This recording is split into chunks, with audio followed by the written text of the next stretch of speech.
So let us look at paper 2, Indian administration. So what are our thoughts regarding this paper 2? So first what we can say is that it is very conventional and easy paper and mostly currents, related to current events. And another interesting thing that they have done is that they have made it more look like a general studies paper. For example, we have not seen in Indian administration the questions related to health or election commission. These are the things which are purely you study in polity governance papers. Normally these are the things which normally are not asked in our Indian administration. But they have asked questions from these things also. So UPSC basically is saying that this Indian administration and polity governance paper are one and the same.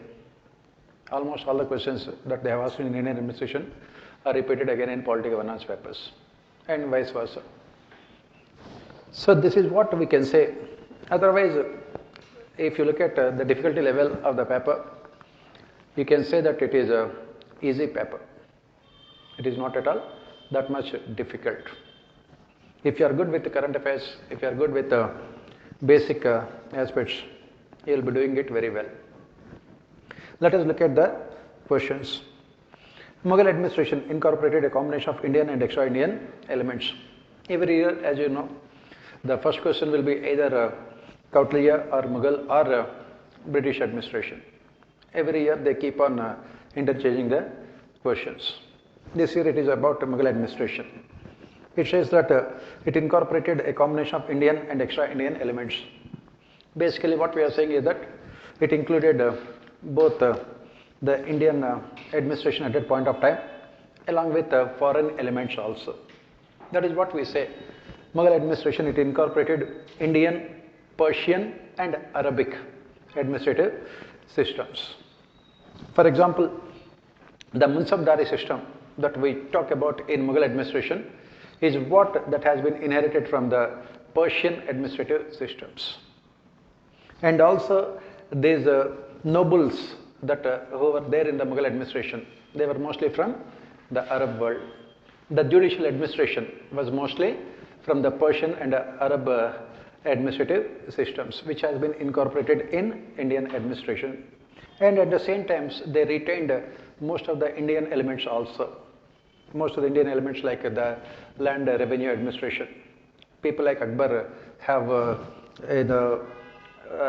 introduced more reforms in land revenue with the objective of maximizing the revenue administration. But they retained most of the Indian elements there in the administration. There are some of the things which they have introduced, like the Kotwal system, the Tanedar system, Tanas, which again they have taken from those Arab administrative systems, which has been included. And another thing that they have included is this, what we call it as a Kagaz Raj, paper governance also, which they have taken from those administrative systems. So ultimately what we can say here is that it was a combination of both Indian and extra-Indian elements. And the one thing that we have to remember here is that Mughals, even though they had come from outside, the difference between other Britishers and Mughals was that Mughals made India their home. That is the reason why they Indianized most of their foreign traditions and customs also. And they also learnt from the Indian traditions and customs. That is what we say at the end of the day about globalization. That is what Mughals also have done. Whereas in case of the Britishers, we say that they never considered India as their home. That was the reason why they have not introduced whatever that they had in their own country in India. That is the difference. Whereas in case of Mughals, whatever the best practices they had in their own countries, they have introduced them in India also. The Persian and Arabic systems. Next, there is a constant and continuous collision between bureaucratic values and democratic values, which adversely affects development. Do you agree? The same question was asked 4 or 5 years back in paper 1. The same question was there.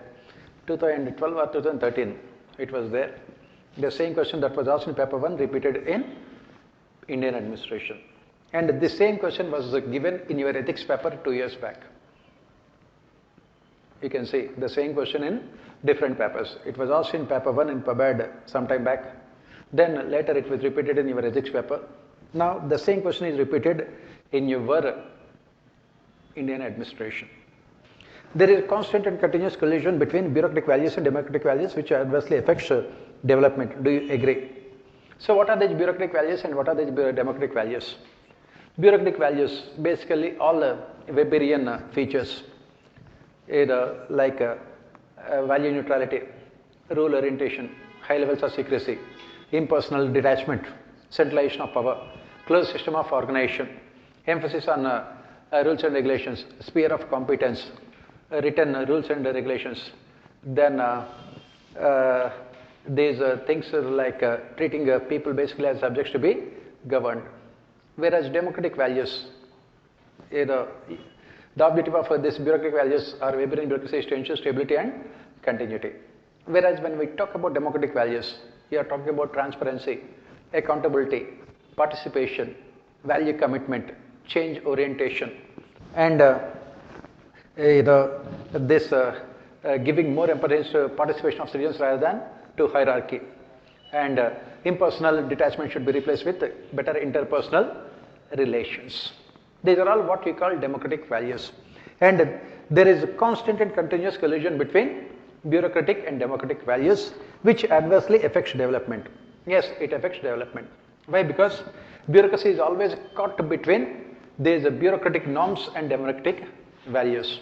The structures tell them to follow bureaucratic norms, but the developmental challenges ask them to be more democratic in their functioning.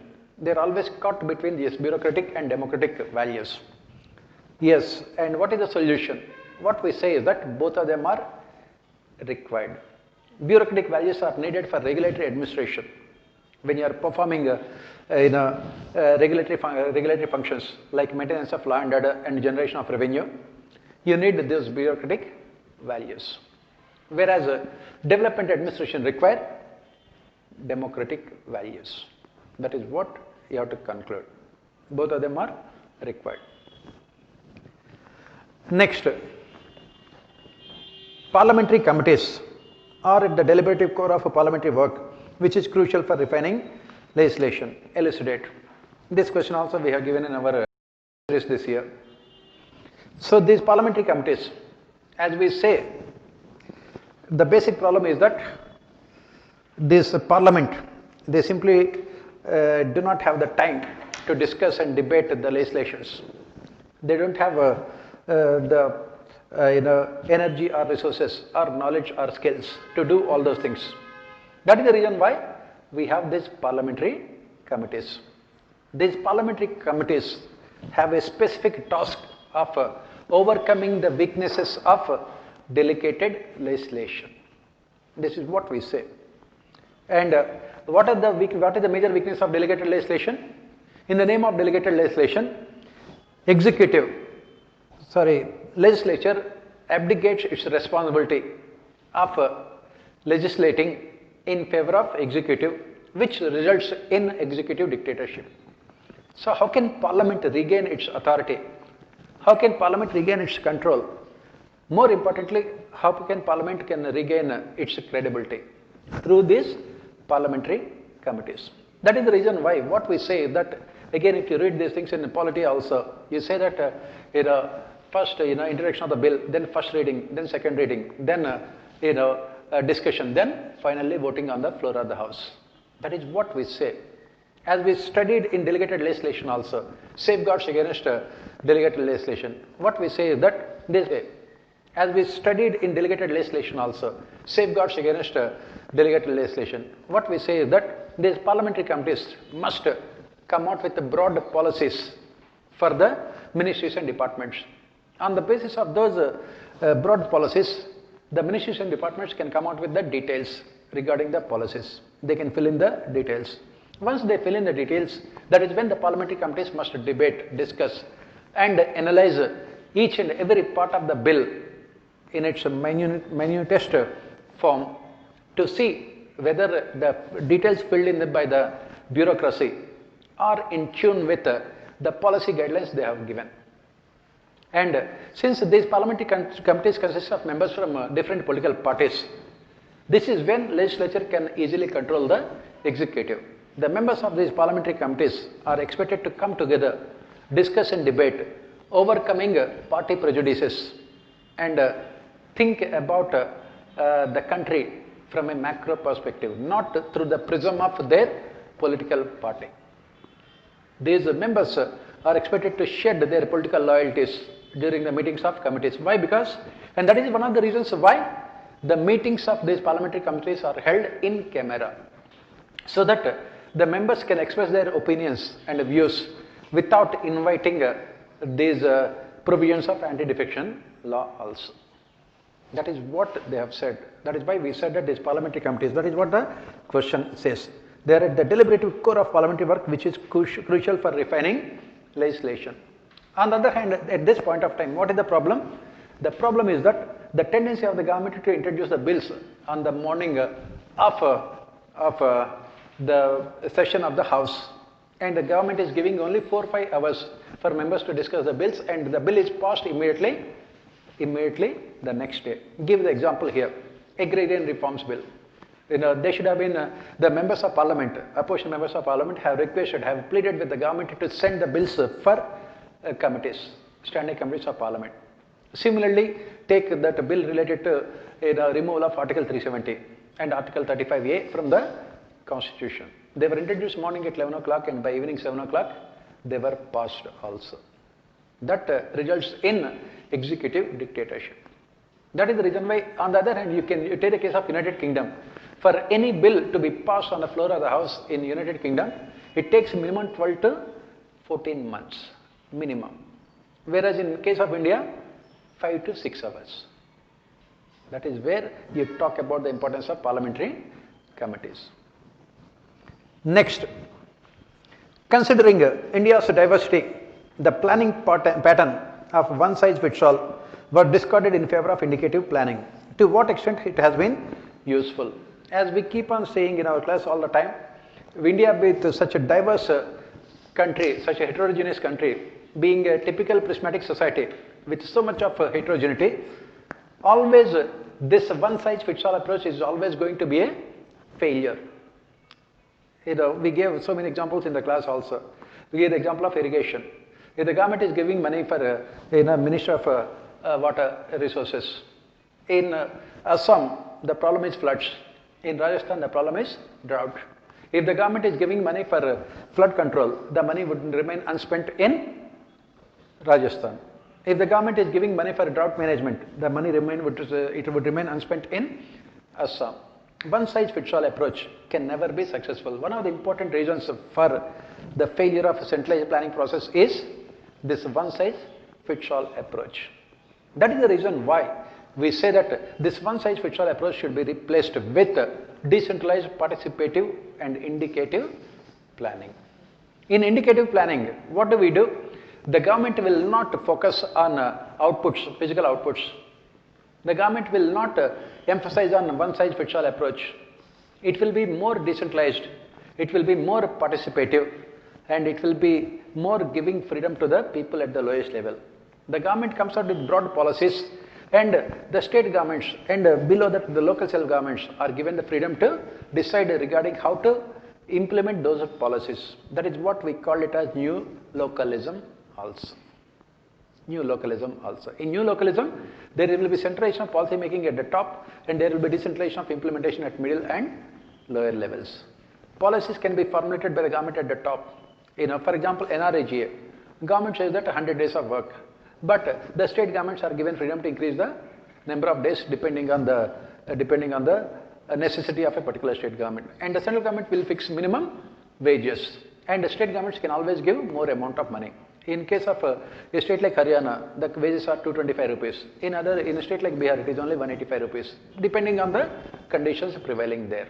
That one size fits all approach cannot successful. Whereas in case of indicative planning, as the name itself indicates, the the government does not emphasize on hard physical targets.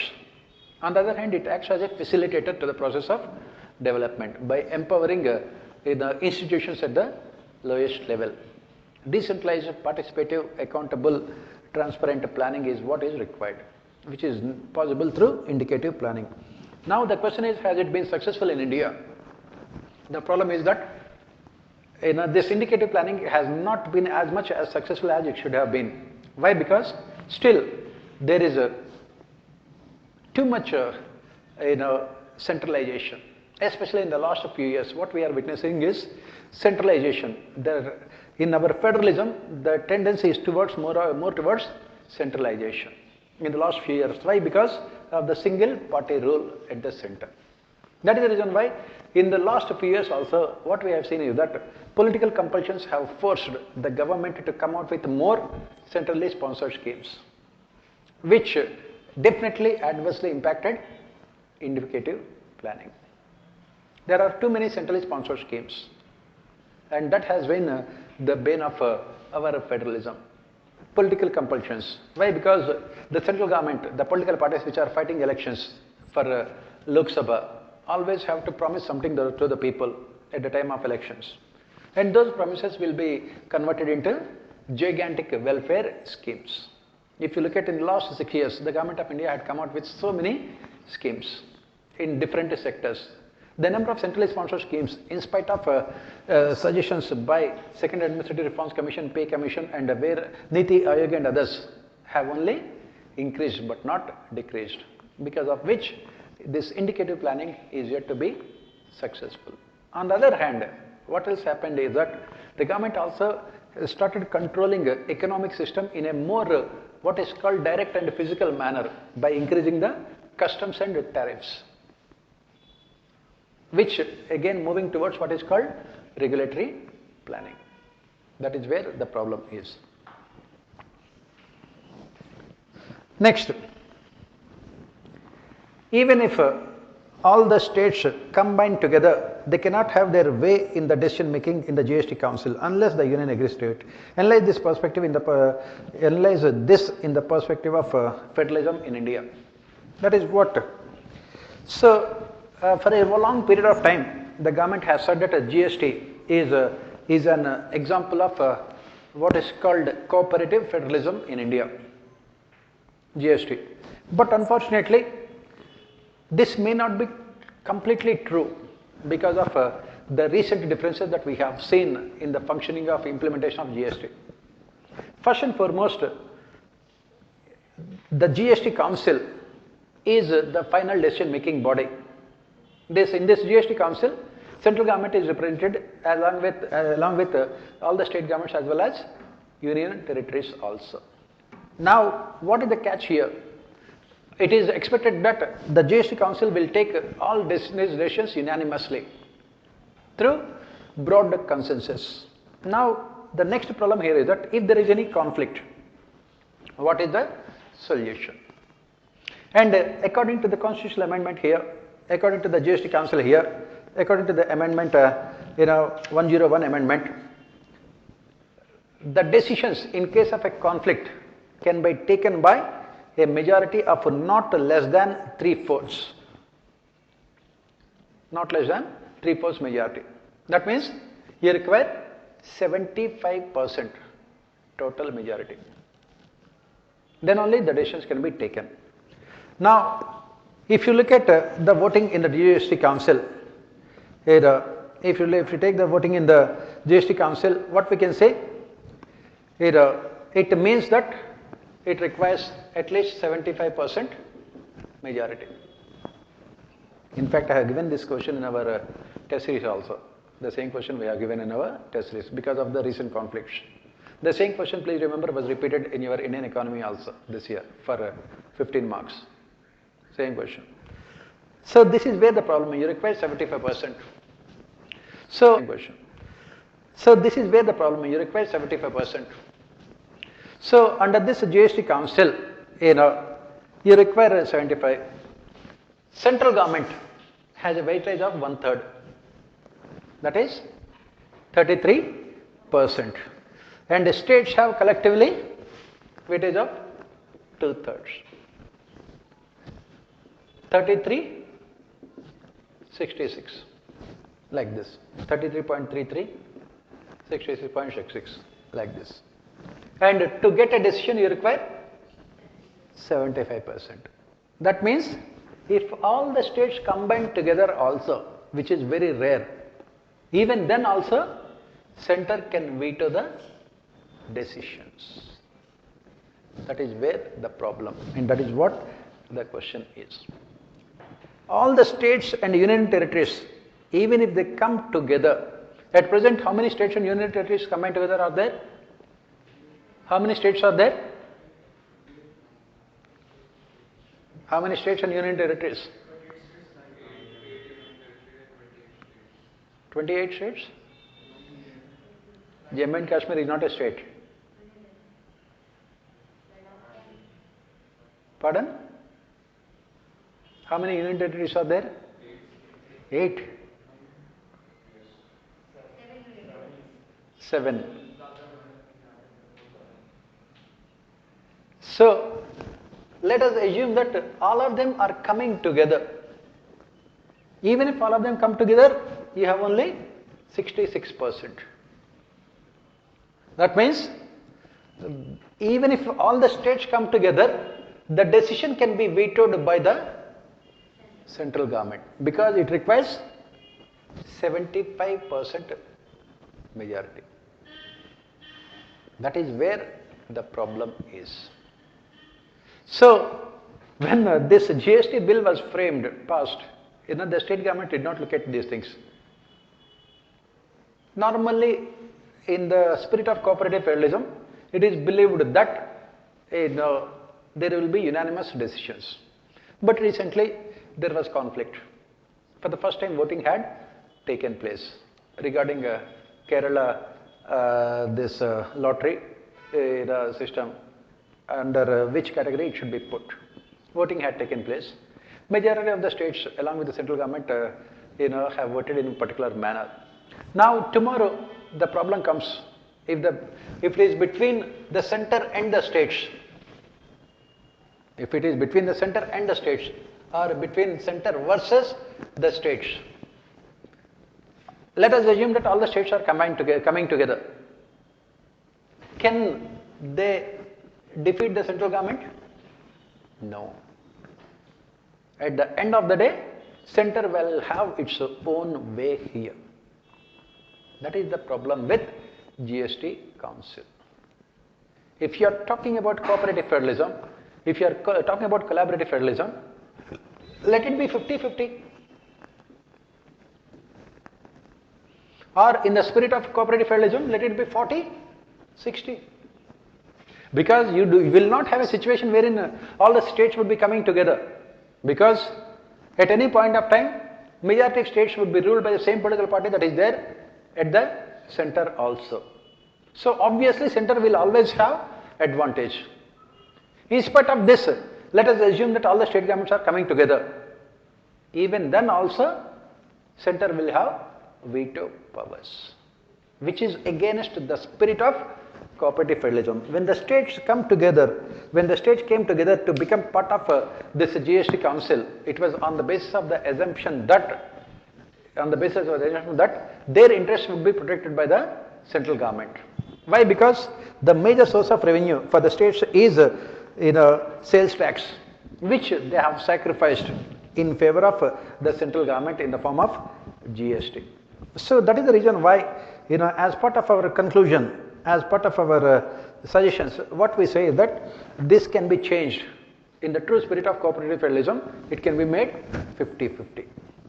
So that, what really matters in democracy is perceptions more than realities. When the central government has this kind of veto power, it clearly shows that center has no interest in ensuring collaborative federalism. That is what you have to write. Next, district administration is the most important unit in governance. Most of the central and state government schemes and programs are directed towards the district administration. In this context, discuss the challenges and problems posed by the district administration. Again, if you look at our test series this year, we have given exactly the same question. What are the challenges posed to the district administration in recent times. As the question says, it is the most important unit of in governance. As we say, district administration is at the field level. At the field level, it is all about implementation. It is all about implementation. The central and state government schemes, developmental welfare schemes are implemented at the district level. As we keep on saying in India, the basic problem is all about policy implementation.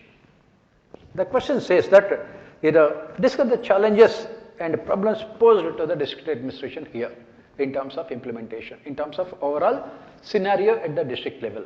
So what are the challenges, what are the problems faced by the district administration?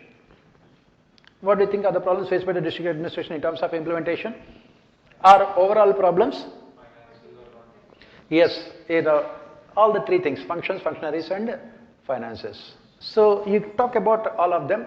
Don't talk about functionaries, finances directly, because that will be like writing about local self-governments only. So you talk about all other problems. First and foremost, high levels of corruption in implementation of developmental welfare schemes. Second problem is it's a bureaucracy-centric development, lack of involvement of stakeholders. Third problem is related to digital governance, e-governance. The problem is related to digital governance because of our failure to create proper infrastructure. Fourth problem is inability to identify right beneficiaries, those who deserve them.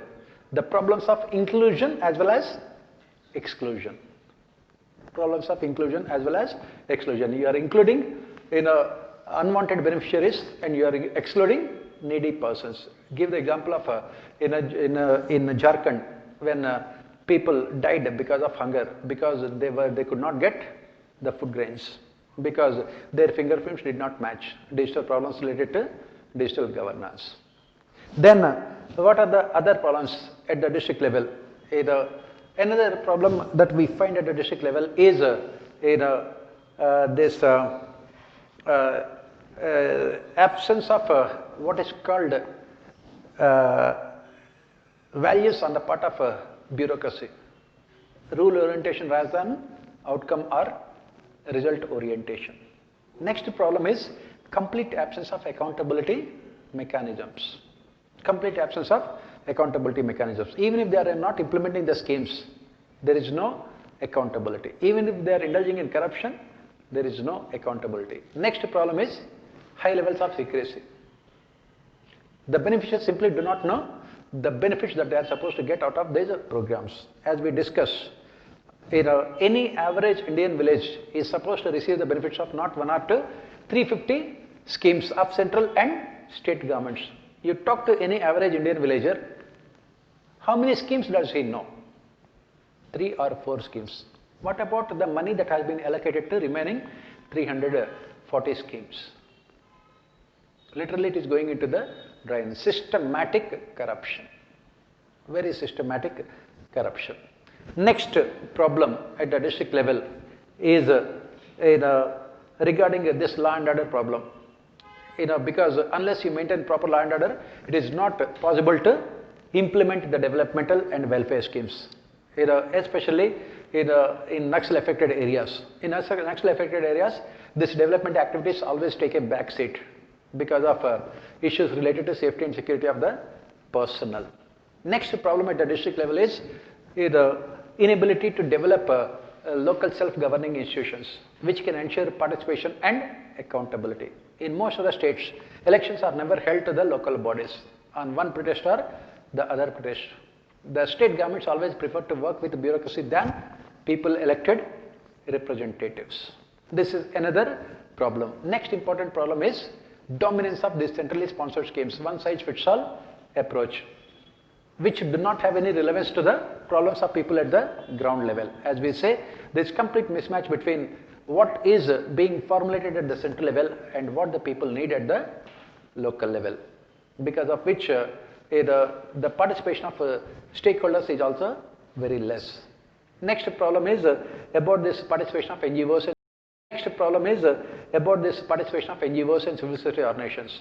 We have failed to institutionalize their participation. We have failed to institutionalize their participation. Bureaucracy still believes that they should be, everything should be under their under their control. Tendency of bureaucracy to monopolize everything. These are all the problems. Next problem is in the absence of what is called skilled personnel to implement them. You need specialists at the local level. And district collector is a generalist officer. District collector's office, as we keep on saying, is a typical example of a prismatic society wherein a single structure performs multiple functions. District administration is morally responsible for everything but not legally accountable for anything. These are all the problems. So all the things you have to write and then talk about the solutions.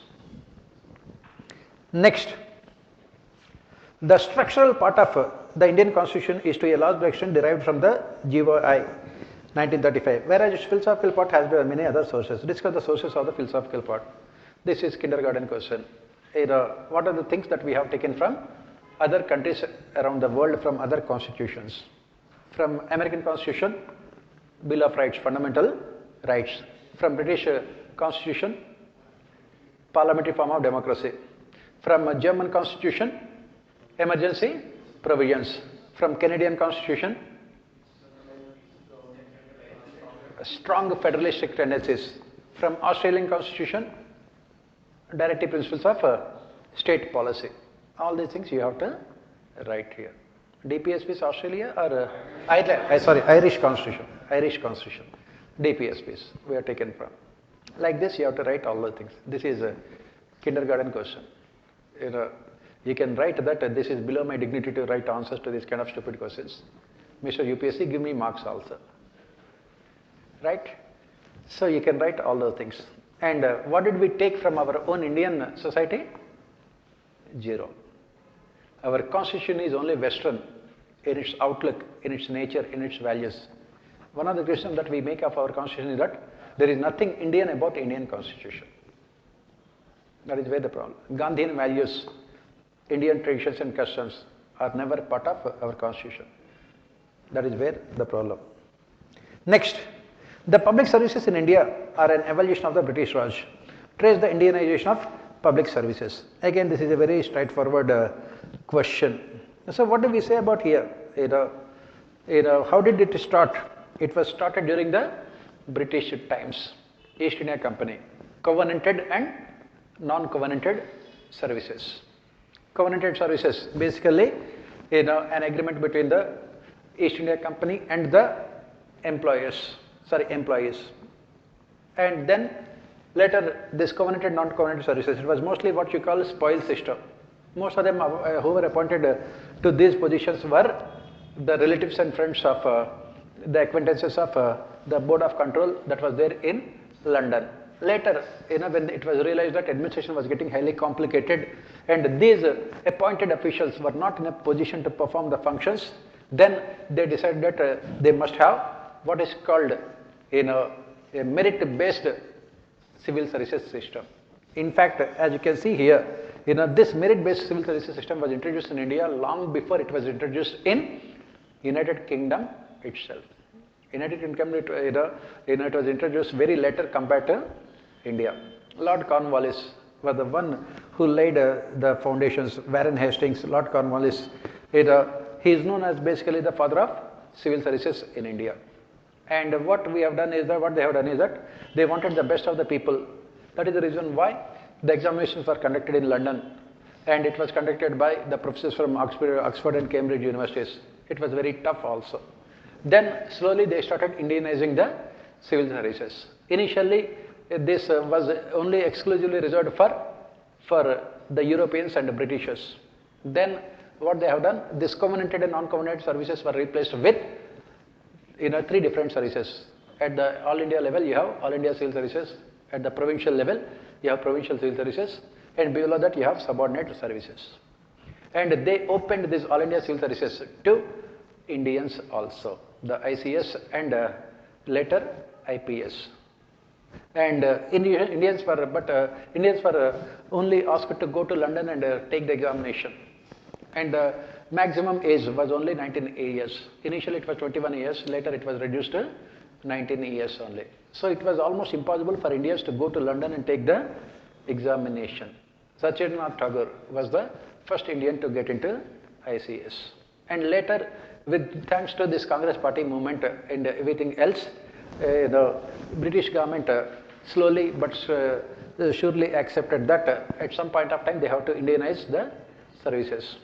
So, Aitchison Commission, Lee Commission, on the basis of these commission's recommendations, examinations were simultaneously conducted both in India and in London. And 1935 Government of India Act has established FPSC, Federal Public Service Commission, which has been given the responsibility of conducting examinations in India simultaneously. And then after independence, it was renamed as UPSC. All these things you have to write. And at the time of independence, most of the British officers, ICS officers, went back to their country, and some of the officers have selected Pakistan, and the government of India in the first, from 1947 to 1950, what they have done, they could not conduct any examination. Most of the ICS officers were recruited. After independence, of course, ICS were renamed as IAS. So UPSC recruited the officers only through personality tests, interviews.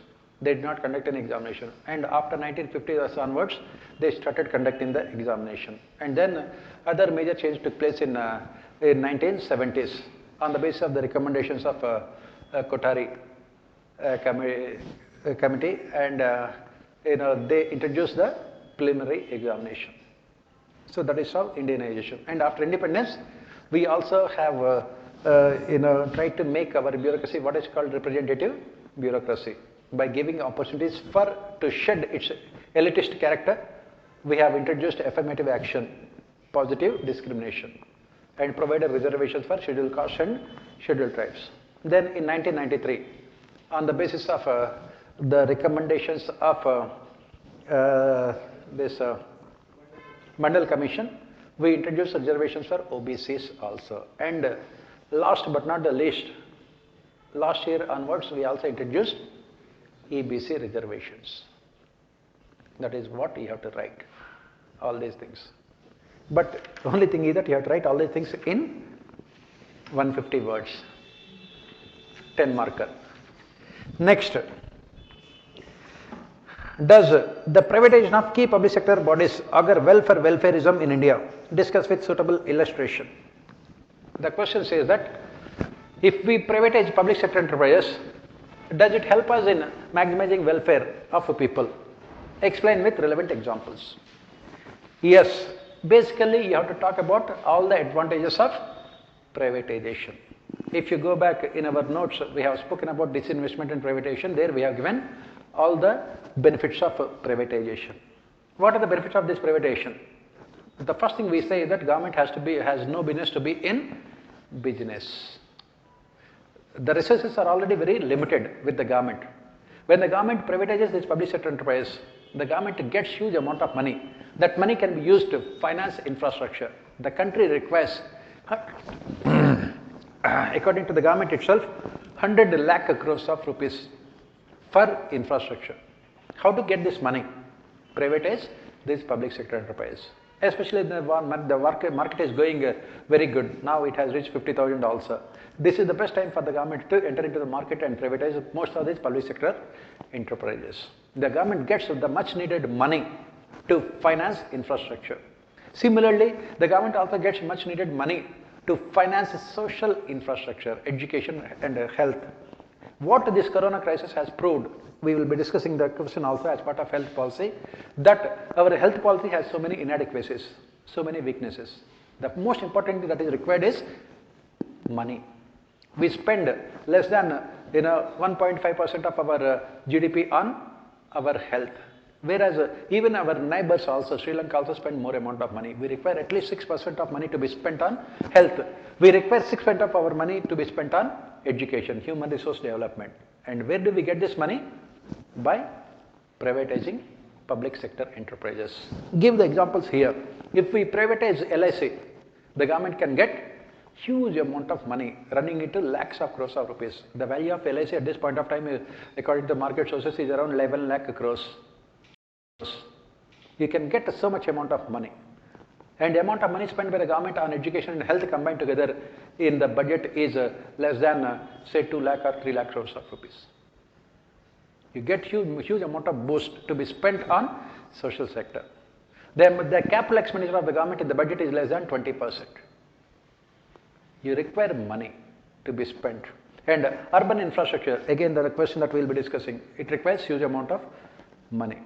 So you can privatize these public sector enterprises, because all these things, when the LIC was set up, the amount of money spent by the government was for LIC was running into only few lakhs of rupees. Now thanks to the rapid expansion of our economy, rapid expansion of LIC, you can get huge amount of money. Privatize that money, but only thing is that you must spend that money for either capital expenditure or for this social infrastructure. That is what. You cannot be spending that money to finance your revenue deficits or to finance these populist welfare schemes of the government to win elections. Give another example here. Give the example of FCI, Food Corruption of India, Food Corporation of India. Every year, the food subsidy bill is running into 3.5 lakh crores of rupees. Huge amount of money. On the other hand, if you replace this food subsidies with money, food stamps or direct benefit transfer in the form of cash, you can save at least 2.5 lakh crores of rupees. That money can be used to again finance education and health. Give examples of other big public sector enterprises, ONGC, IOC, ECI, BHEL, you name it, all these big public sector enterprises. Either if you disinvest or privatizes, you can get huge amounts of money. Not only that, take the case of BSNL. BSNL is sitting on land, real estate worth more than 1 lakh crores of rupees. You can privatize and get that land, freed from BSNL. And similarly privatize Air India, because the government is putting huge amount of money into Air India. Air India has become some kind of a black hole. Only money is going in and nothing is coming out of it. Air India has become Air India. Money going into the air only. That is where the problem. You have to give all these examples and say that this privatization has to be done. But most importantly, what you have to say is that privatization is not the solution. How utilize the money, that is very important. In the last few years, whatever we have seen about this privatization and disinvestment is that the government has used the money only to finance its revenue and fiscal deficits. That is the reason why, what are the amount of money that you get from this disinvestment or privatization, it should be put in an escrow fund, escrow account, so that the money cannot be diverted for any other purpose. And that money should be used either to finance capital expenditure or infrastructure, or to finance only education and health and not any other subsidies. And mostly, and another important thing here is that when you are using that money to finance education and health, it should be on the basis of outcome budgets only, not line item budgets.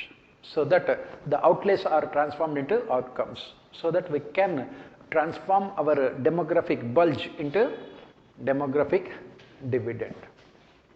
All these things you have to write. The spirit of democratic values requires that the independence of judiciary remains absolute. It is high time that All India Judicial Service was created. Elaborate. These are all very direct questions. As we keep on saying, it is high time that we implement judicial reforms to retain independence, to retain efficiency, to retain credibility of judiciary in the eyes of ordinary citizens. There are so many problems that plague the functioning of our judiciary. There are so many problems that confront the functioning of our judiciary. As the last year's economic survey, this question was directly picked up from economic survey only. Last year economic survey has pointed out, the third, that is what we say, third generation of economic reforms, what we call them as governance reforms, should focus on legal reforms. What any foreign investor coming to India would always say is that India is always a very difficult country to deal with, to do business with. It is very difficult to enforce contracts. Why? Because the judicial system in India is so cumbersome, so slow, so inefficient that it does not exist for all practical purposes. On the other hand, there are so many problems within the functioning of our judiciary. As economic survey points out, our judiciary functions only around 150 days in a year. 200 days they take holidays. And then they have what you call colonial values, colonial mentalities. They are more interested in their perks, privileges and immunities than working for the people. And they have the tendency to make everyone accountable but not themselves. They wanted to ensure good governance in the functioning of legislature, executive, legislature, executive, bureaucracy, civil society organizations and everyone else, but not their own functioning. For example, we have opened up everything. Even now, Supreme Court is not willing to do this function directly. Supreme Court still functions through online conferencing only, video conferencing only. And the Supreme Court is the one which keeps on telling other people that come out. Double standards. And apart from that, there are so many other problems with our judiciary. High levels of corruption. Middle and low level judiciary in India is fully corrupt, which everyone knows.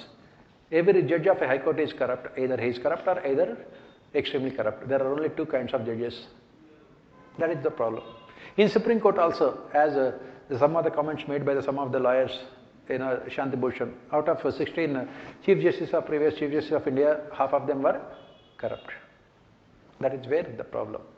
Corruption, absence of accountability, colonial structures, inefficiency, red tapeism, and ultimately failure is what describes the functioning of judiciary. On the other hand, another problem is this continuous fight between political executive and judiciary regarding the appointment of judges. When the Supreme Court has struck down NJAC, after that we did not have any kind of arrangement regarding the appointment of judges. We have only ad hoc arrangement in the form of a memorandum of this understanding, MOU, wherein they have come to some kind of a midway agreement. But even now, appointment of judges is completely done in a highly secretive manner. There is too much of power in the hands of the collegium. As the previous one of the judges of Supreme Court who retired recently, he said that he never attended the meetings of collegium because Chief Justice along with two more judges would always decide the names of the judges who are to be appointed or who are to be elevated and who are to be transferred. Then in the collegium, what is required is only 3-2 majority. The rest of the two judges are there only to have a cup of coffee and if at all 1 or 2 biscuits if they don't have any health problems. That is the reason why he said that he would not attend the meetings because I can have the same cup of coffee at my place also. There is an absence of transparency, accountability and efficiency in the collegium system also, because of which judiciary is losing its credibility in the eyes of ordinary people. Our Chief Justice can say that we are impartial, but what is required is actions. Your actions must show. And of course, in recent times, what we have seen is that most of the judgments given by the judiciary are in favor of the central government, questioning the impartiality of our judiciary also. And judiciary has not come to the rescue of ordinary citizens also. When they were facing severe crisis, during the migrant crisis, judiciary remained criminally silent. Similarly, during this in a complete lockdown in Jammu and Kashmir, again judiciary also did not come to the rescue. Similarly, this UAPA, Unlawful Activities Prevention Act, there also judiciary has remained silent, raising doubts about impartiality and credibility of our judiciary in the eyes of ordinary people. So that is the reason why we need judicial reforms. And one of the important judicial reforms is All India Judicial Services. And how this All India Judicial Services work? In the same manner as that of civil services. I think these things are there in our notes and we have discussed them extensively also. That is what you have to write. Next, to strengthen the Election Commission of India and its commissioners is the need of the hour. Suggest measures to make it more independent and impartial. Why this question was asked? Because of what happened before 2019 elections. One of those election commissioners has openly disagreed with the Chief Election Commissioner and other election commissioner.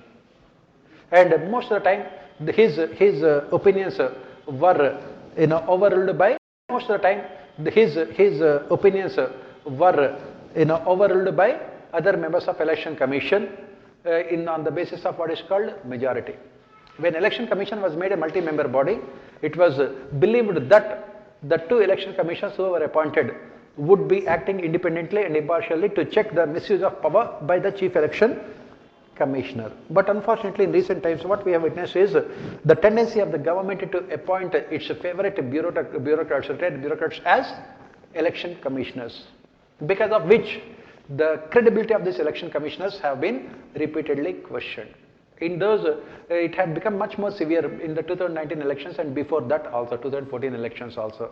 Why? Because the timing of elections. It was alleged that this election schedule in 2019 was prepared in the Prime Minister's office and it was forwarded to the Election Commission. Similarly, Election Commission had shown the different double standards. When the leaders from the ruling political party made critical comments on religion and communalism, Election Commission has not punished them. On the other hand, if the same comments were made by opposition parties, Election Commission had taken serious action against them. Impartiality and credibility of Election Commission was questioned. And what is the problem here? The problem here is regarding the appointment of election commissioners. Now, how they are appointed? They are appointed by the President on the basis of the recommendations of the Prime Minister and Council of Ministers. And who are appointed as election commissioners? Mostly the most favorite bureaucrats of the retired bureaucrats of the government would be normally appointed as election commissioners. That is the reason why the question was asked. How to make it more independent and impartial? Election Commission should be appointed by a committee consisting of the Chief Justice of India, Prime Minister and a leader of opposition. And more importantly, the decision should be only on the basis of consensus, not majority. Not even consensus, you can say unanimity. So that there is no scope for the government's favored bureaucrats being appointed to Election Commission. Because, unfortunately nowadays, even judiciary is also playing into the hands of executive. That means either judiciary or the opposition party, the leader of opposition must have, both of them must have veto powers. And those whose names are nominated for Election Commission should be made public, so that people can also discuss the names. Look at their past track records. That is what we say good governance: transparency, participation, consensus, and accountability. This is what is required, because Election Commission is too good an organization that can become inefficient in a short period of time because of the people who are heading it. Unfortunately, in India, as we keep on saying, as we studied in all our Indian administration, we have failed to create institutions that can withstand individuals. Election Commission had got a huge amount of name and popularity during the times of TN session. After that, we have not seen any election commissioner or election commission member taking on the government.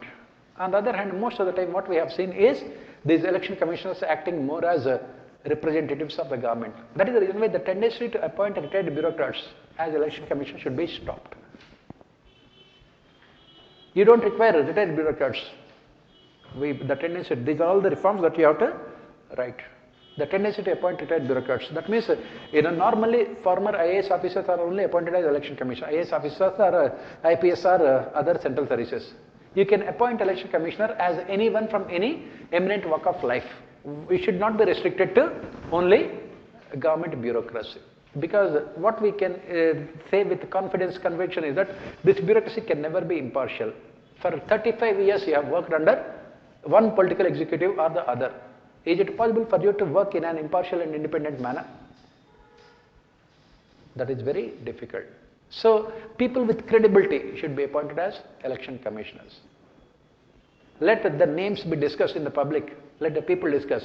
And let them be appointed. Once they are appointed, let them be appointed for a long period of time, so that we can ensure their independence and impartiality and also effective functioning also. Removal of election commissioners should be made very difficult, like that of the judge of a Supreme Court. And of course, already they are given financial independence also. The expenditure of election commission is charged from the Consolidated Fund of India. That is what we have to write.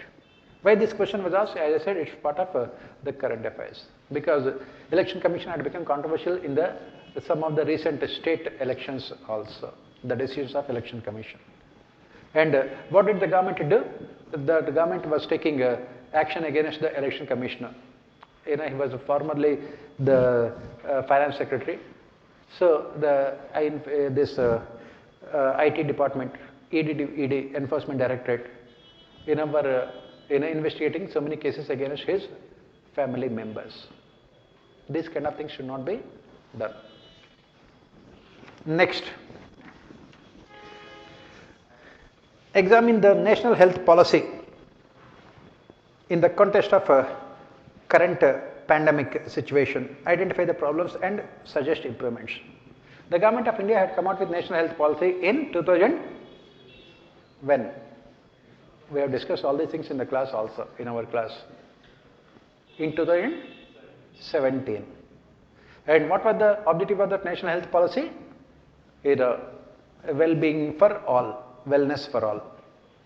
It focused on both physical as well as mental health. But what are the problem with that national health policy? The policy had so many noble objectives without a proper action plan to realize those objectives.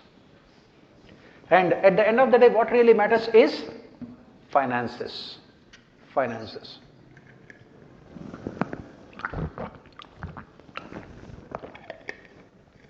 Finances.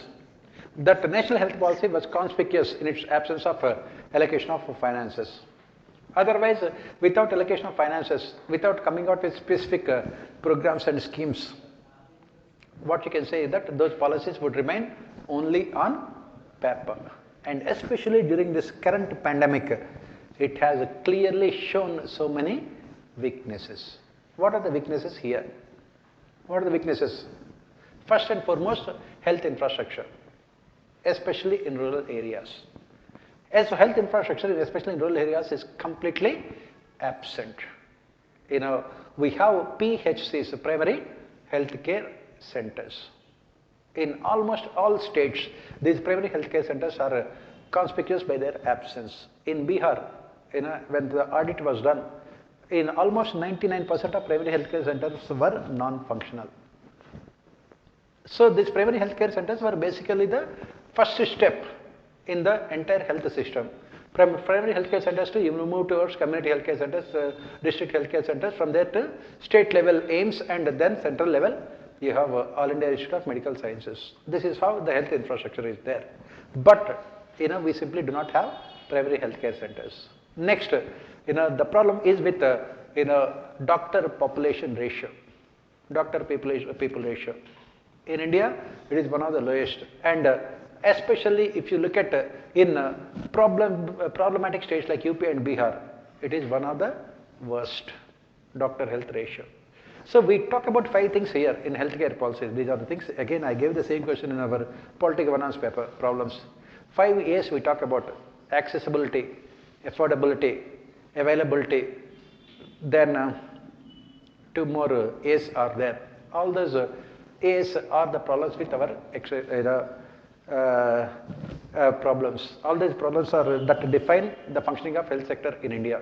Accessibility to healthcare, especially for people in rural areas. Second one is awareness. People simply are not aware about the health problems and the solutions. Illiteracy, ignorance, poverty, backwardness. And then affordability, extremely costly healthcare. Then accessibility, awareness, affordability, availability of both doctors as well as human resources as well as physical resources.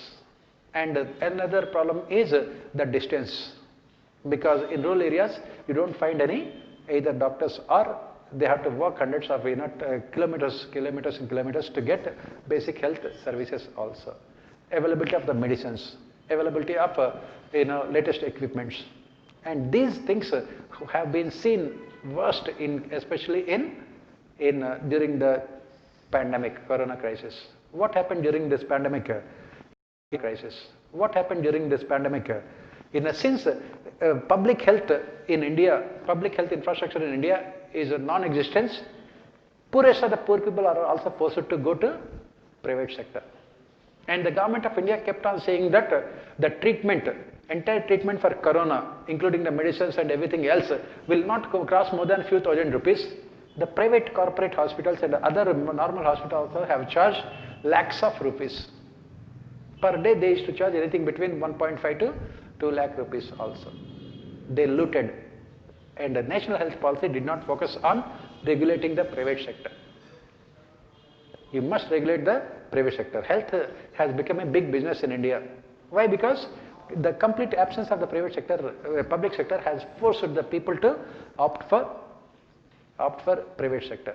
And private sector looted the people in the name of welfare, in the name of working for their welfare. That is where the problem, as I said, accessibility, availability, affordability, awareness, all these are all the problems that we find. And what are the solutions? First and foremost, as we say, we must increase our health expenditure to 6% of our GDP. In a state governments must also spend 6% of their GDP, state GDP. Central government also should spend 6%, so that overall we are spending at least 12% of our GDP on the health sector only. And what we have to do, since they are not spending on their own, just like FRBM legislation, we must also pass another legislation saying that whatever may be your budget, 6% should always be spent on health. Otherwise, they will not do it. Why? Because every central government, every state government, every political party now believes in winning elections by giving more free subsidies. And health, the problem is that health is never a electoral issue in India. Lack of awareness among the people. Health is never even now also, during the pandemic time, people, middle class people were forced to pay lakhs and lakhs of rupees, but everyone has forgotten now.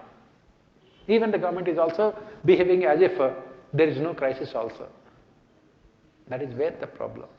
That is the reason why the solution we are offering here is that, let the government come out with a legislation just like an FRBM legislation, that right from the central government to the state government to the district administration to the local self-governments, in all their budgets, 6% should only be spent on health. So that there will be sufficient amount of money spent on health. Second thing, solution. All the things are there in our notes also. I think I have dictated all these things in our notes also. Next one is that outcome budget should be there, because outlays should be transformed into outcomes also. We must reduce the wastage. We must reduce the corruption. We must reduce the misallocation. Outlays must be transformed into outcomes. Next one, as we say, is that there must be public-private panchayat partnership in rural areas. These private healthcare centers are non-existent. So let them be given to the private sector, and their management should be the panchayats. They are accountable to the people. Like United Kingdom, National Health Service is there. The local doctor, he is responsible for all the people in that particular locality, and the government will pay the money to the local doctor. In the same manner, let the private sector provide the services, let the government provide the finances, and let the people ensure accountability through social audit. This is another important thing. Next, we need proactive policies. Especially, we need to focus on sanitation. As we can say, almost 90% of the diseases in India can be cured only by providing safe drinking water to our citizens. Proactive policies. That also we should make it. Like this, there are so many solutions which I have given in the notes. You can see all these things are there in the notes, very direct version here. It is there in our notes.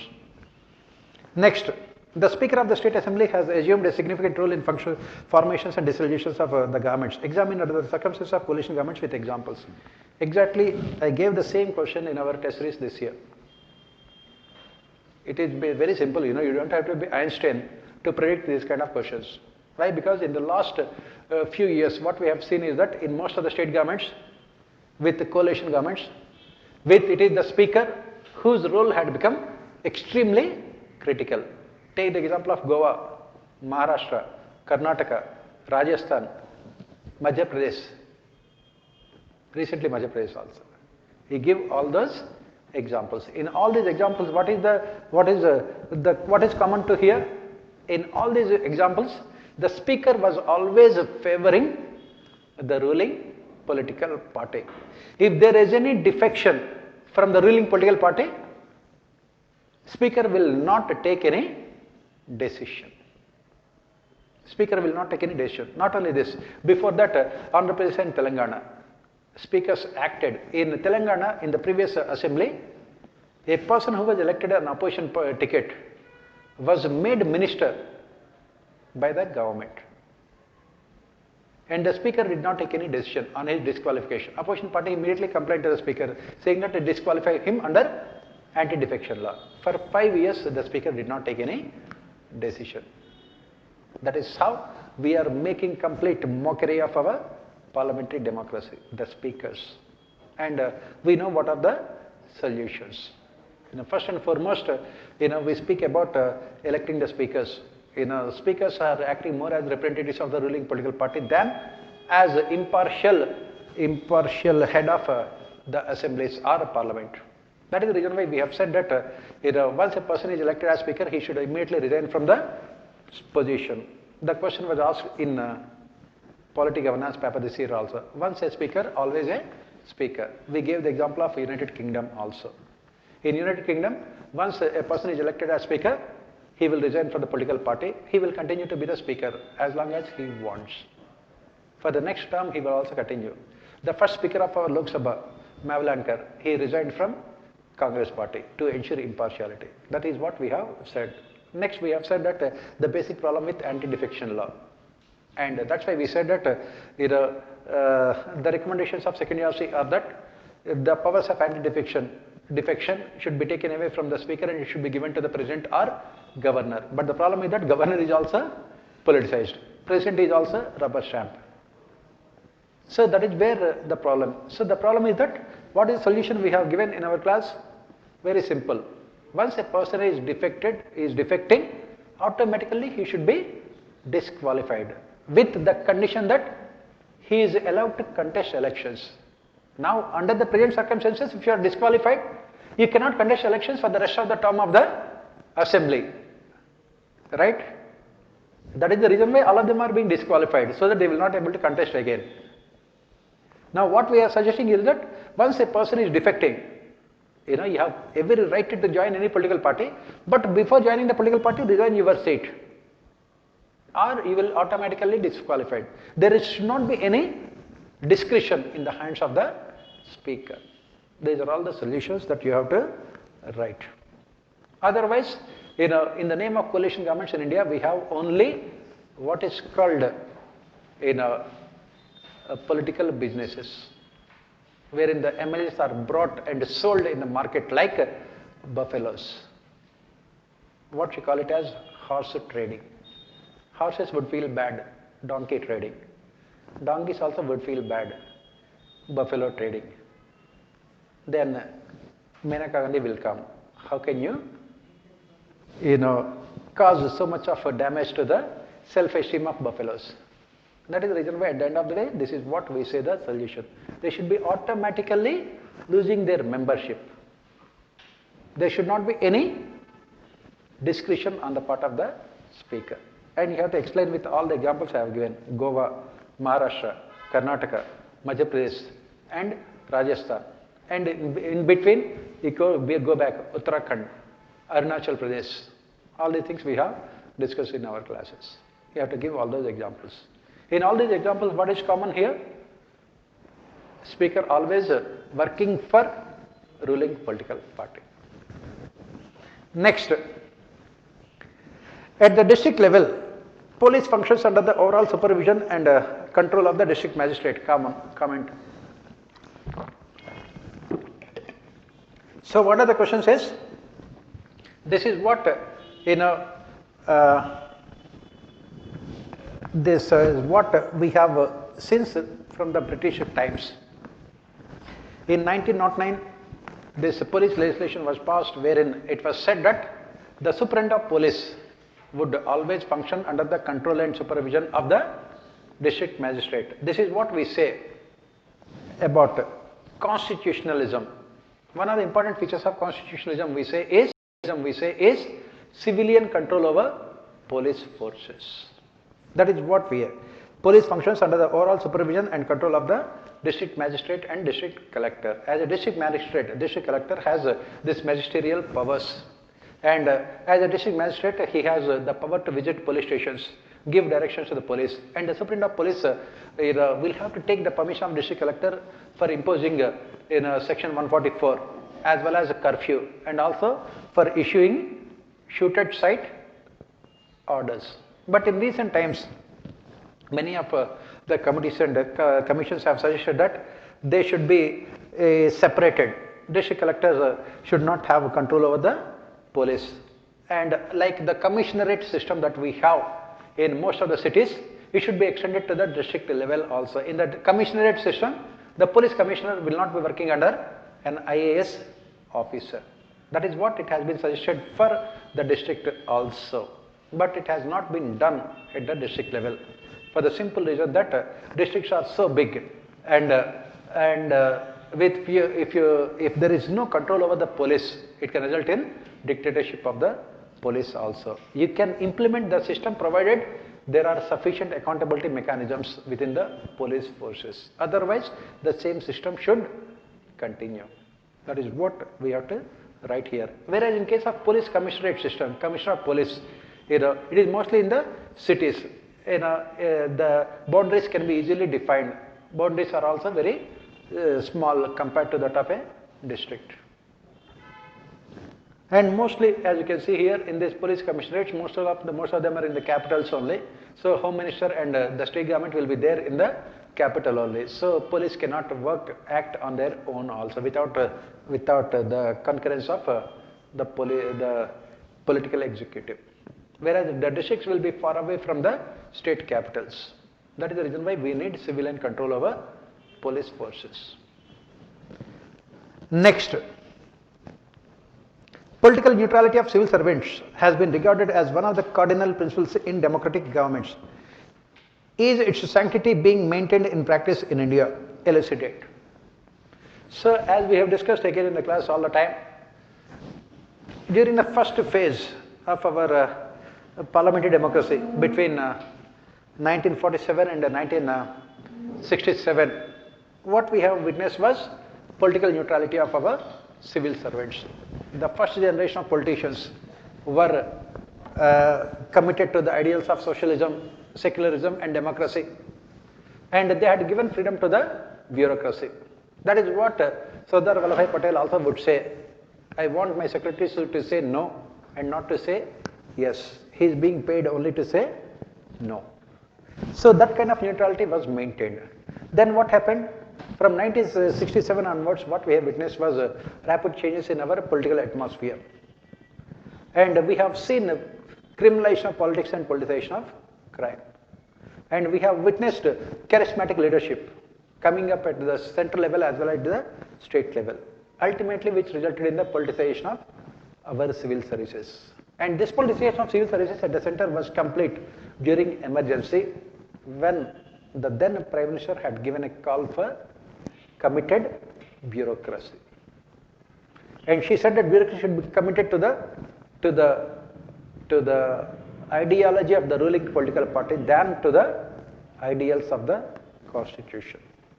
By 1990s, we have said that with the emergence of so many regional political parties and the coalition governments at the state level, this politicization of civil services was also complete at the state level also. That is the reason why now we talk about civil services reforms. That is what we have said. Is its sanctity being maintained in practice in India? Not yet. Because whether it is the central level or at the state level, the charismatic leadership always wants a bureaucracy which is more, loyal to the political executive.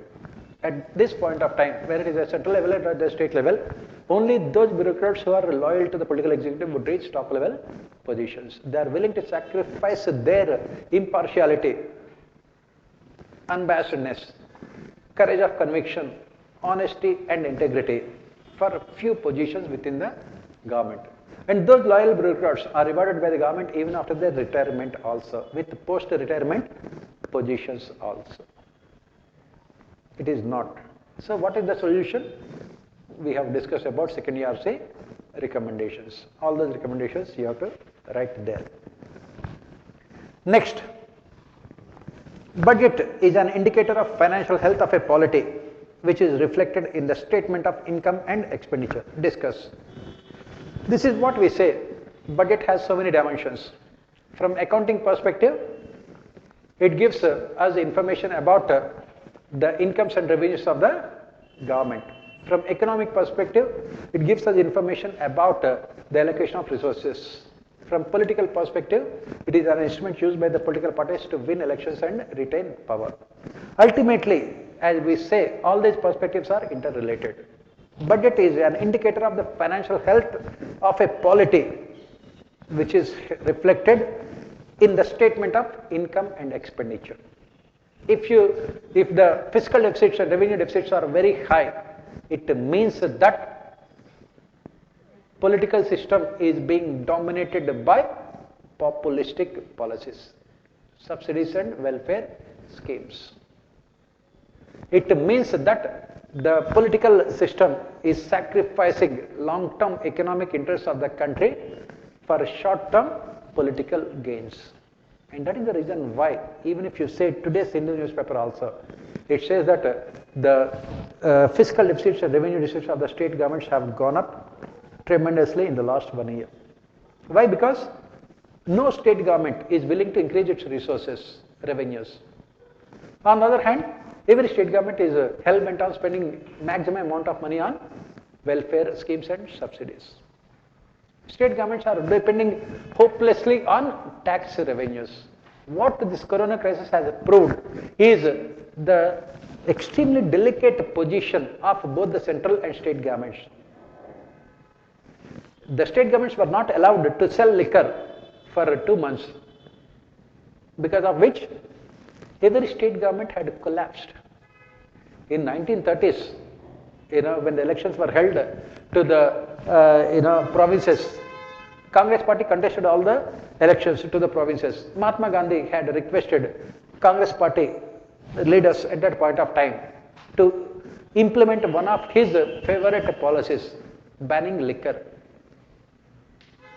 They said that if we ban the sale of liquor, how can the government get revenues? Where is the money for us to be spent on education and health? And they banned Mahatma Gandhi. That is what happened. And suddenly, Mahatma Gandhi comes to your mind during the corona crisis.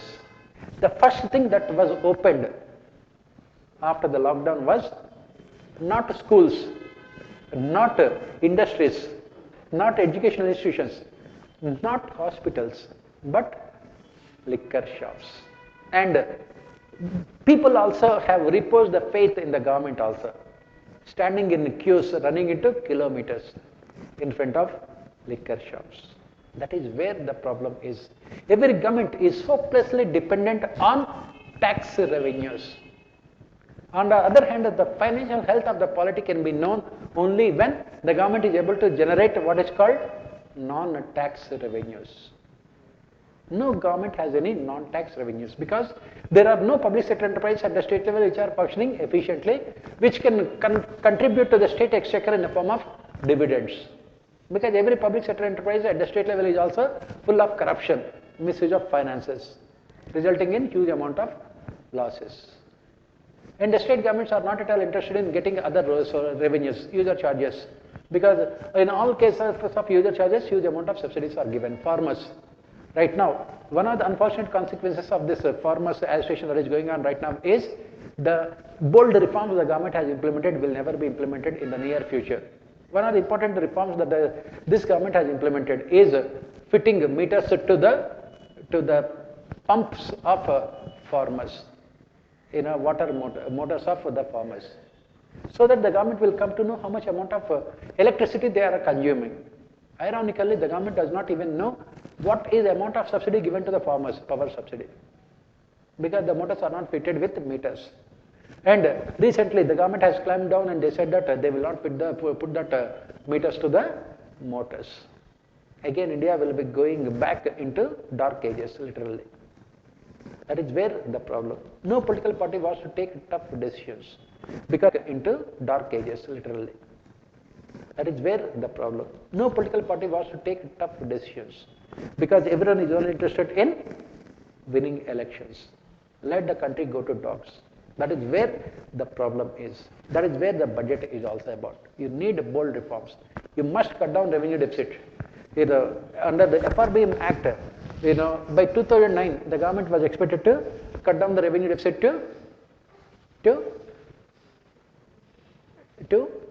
0% of our GDP by 2009, and fiscal deficit to 3% of our GDP. We are in 2021, and this year, what is the fiscal deficit? If government calculates the fiscal deficit correctly, it will be at least 13% of our GDP, and revenue deficit at least 8 to 9% of our GDP. That is where the problem is. Next, Panchayat Raj institutions are still plagued by state control and domination of bureaucracy. Argue your case. This is what we have discussed in our classes so much of time. The basic problem is that the state governments always prefer to work with bureaucracy than with political executive being elected by the people at the lowest level. That is the reason why, in spite of 25 years of Panchayat Raj, still the same problems persist. Functions, functionaries and finances. There is still domination of bureaucracy. District collector has too many powers in almost all the states wherein the local self-governments are ruled by the opposition parties. What is their major complaint is the bureaucracy would not let them to do anything. Because at the end of the day, who is powerful? That person is called powerful who has money, who controls the purse. The one who controls the purse will also control the organization. Do the panchayats have the financial powers? They don't have financial powers. All these financial powers are with the bureaucracy only. That is where the problem is. And the problem is that the bureaucracy here is either all India services, district collectors, or state services. Will they be working under local self-governments? They will not be working under local self-government for the simple reason that they have not been appointed by the local self-governments, for the simple reason that they will not be removed by the local self-governments. And no state government is serious about moving towards what is called citizen-centric governance, from bureaucracy-centric administration to citizen-centric governance. That is where the problem is. And the solution, as we keep on saying, in terms of functions, functionaries and finances. As we discussed in Rural Development Chapter, the district collector should only be a staff organization who is there to help the local self-governments. At present, he is the head, he is the line authority. He should only be a staff organization. He should not have any real powers. Next, urban local governance is perpetually affiliated with lack of financial autonomy and starvation of funds. Elaborate. Again, the same question we have given in our test series this year. Same question. The basic problem is that urban local governments suffer from financial autonomy and absence of scarcity of funds. As we have said, we require 100 lakh crores of rupees to improve infrastructure in urban areas. And what is the amount of money the government will be spending on two important flagship schemes that are implemented in urban areas? One is smart cities, second one is Amrut. On smart cities, every year the government would be spending how much? 100 cities, each city 100 crores, 10,000 crores. On Amrut, 500 cities, each city 20 crores. That means another 10,000 crores, 20,000 crores in 1 year. In 5 years, 1 lakh crores. What is required is 100 lakh crores. What about the remaining small change, 99 lakh crores? That is where the problem is. Urban areas suffer from these two problems. One is absence of financial autonomy and second one is starvation of funds. And we have given so many solutions also. So many solutions we have given. In our notes, all those solutions are there. I don't have to repeat them again, all of them. Right? Next. There has been a long-standing demand to separate police investigation from prosecution, analyze the merits and demerits. When Chidambaram was the Home Minister long time back, the Parliamentary Committee discussed the same thing. Before that, Malamet Committee has recommended the same thing. Before that, Rebiro Committee, Padmanabhai Committee, all of them have recommended the same thing. That is separation of investigation from prosecution. Maintenance of law and order and investigation, both those functions must be separated. That is what they kept on saying. The question says, analyze the merits and demerits. Now, why this demand has been made? The demand has been made because ordinary police are not experts in investigation. Crime is getting highly sophisticated. Financial crimes, cyber crimes, and crimes with international ramifications, terrorism, global terrorism. Okay, simply, and then other crimes. Simply, police do not have either knowledge or resources or skills or experience to tackle these crimes, because of which conviction rate in India is the lowest in the world. Conviction rate is the lowest. That is the reason why it has been recommended by Law Commission long time back. Investigation, prosecution and trial, all these things should be separated. So that is the reason why Law Commission has recommended that they should be done.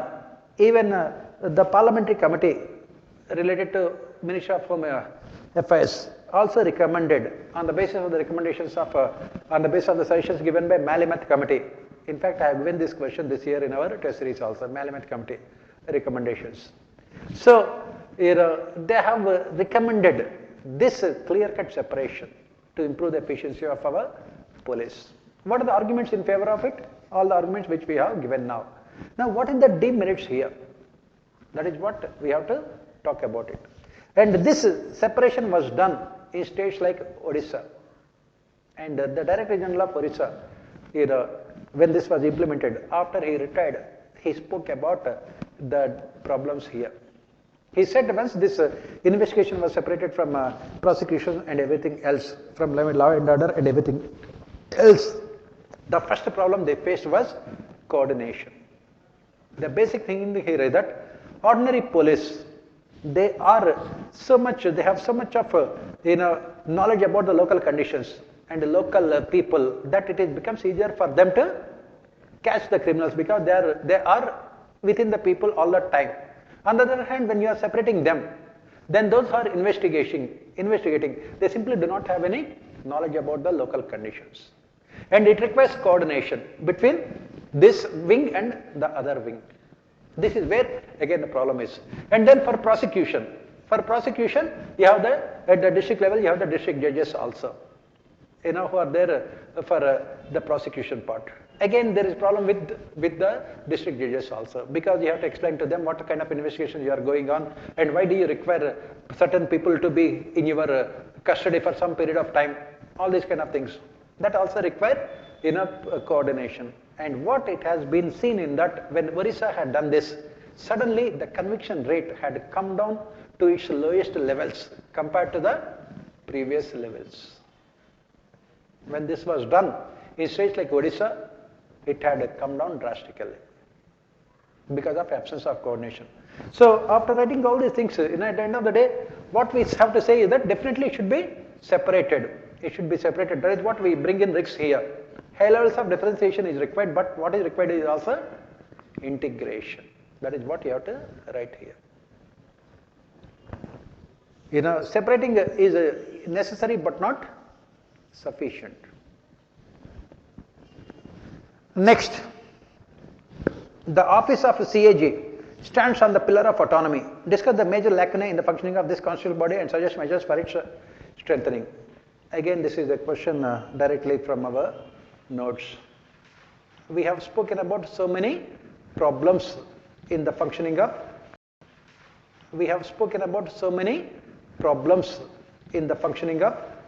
CAG. There is so much of criticism about CAG in its functioning. So what are the lacunae here? What are the major problems here in the functioning of CAG? If you try to recall all of them, can you recall some of them? What are the major problems in the functioning of CAG?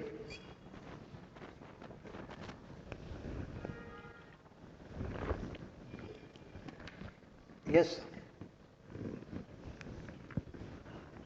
We have discussed so much in the class about CAG. What are the problems?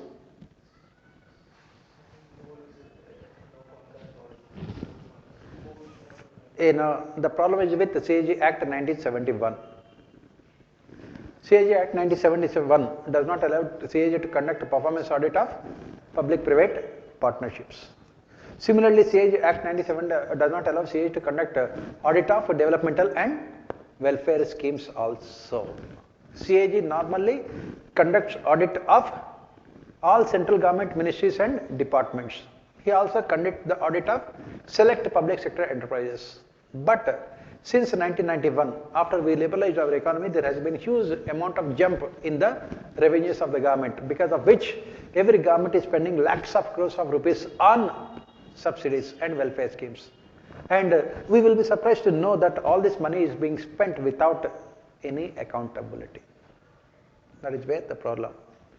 And the Supreme Court had to intervene and had to ask CAG to conduct audit of NREGA when there were so many cases of corruption in implementation of NREGA. But the law does not permit. Similarly, public-private partnership.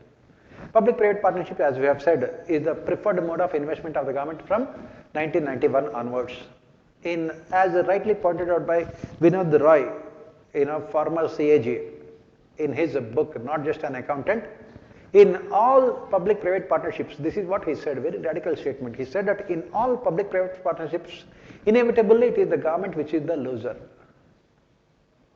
Why? Because these public-private partnerships ultimately transformed into only crony capitalism. That is the reason why this year in your Indian economy paper 3, the question was asked about public-private partnerships. What kind of agreement should be there between a public entity and a private entity to boost investment?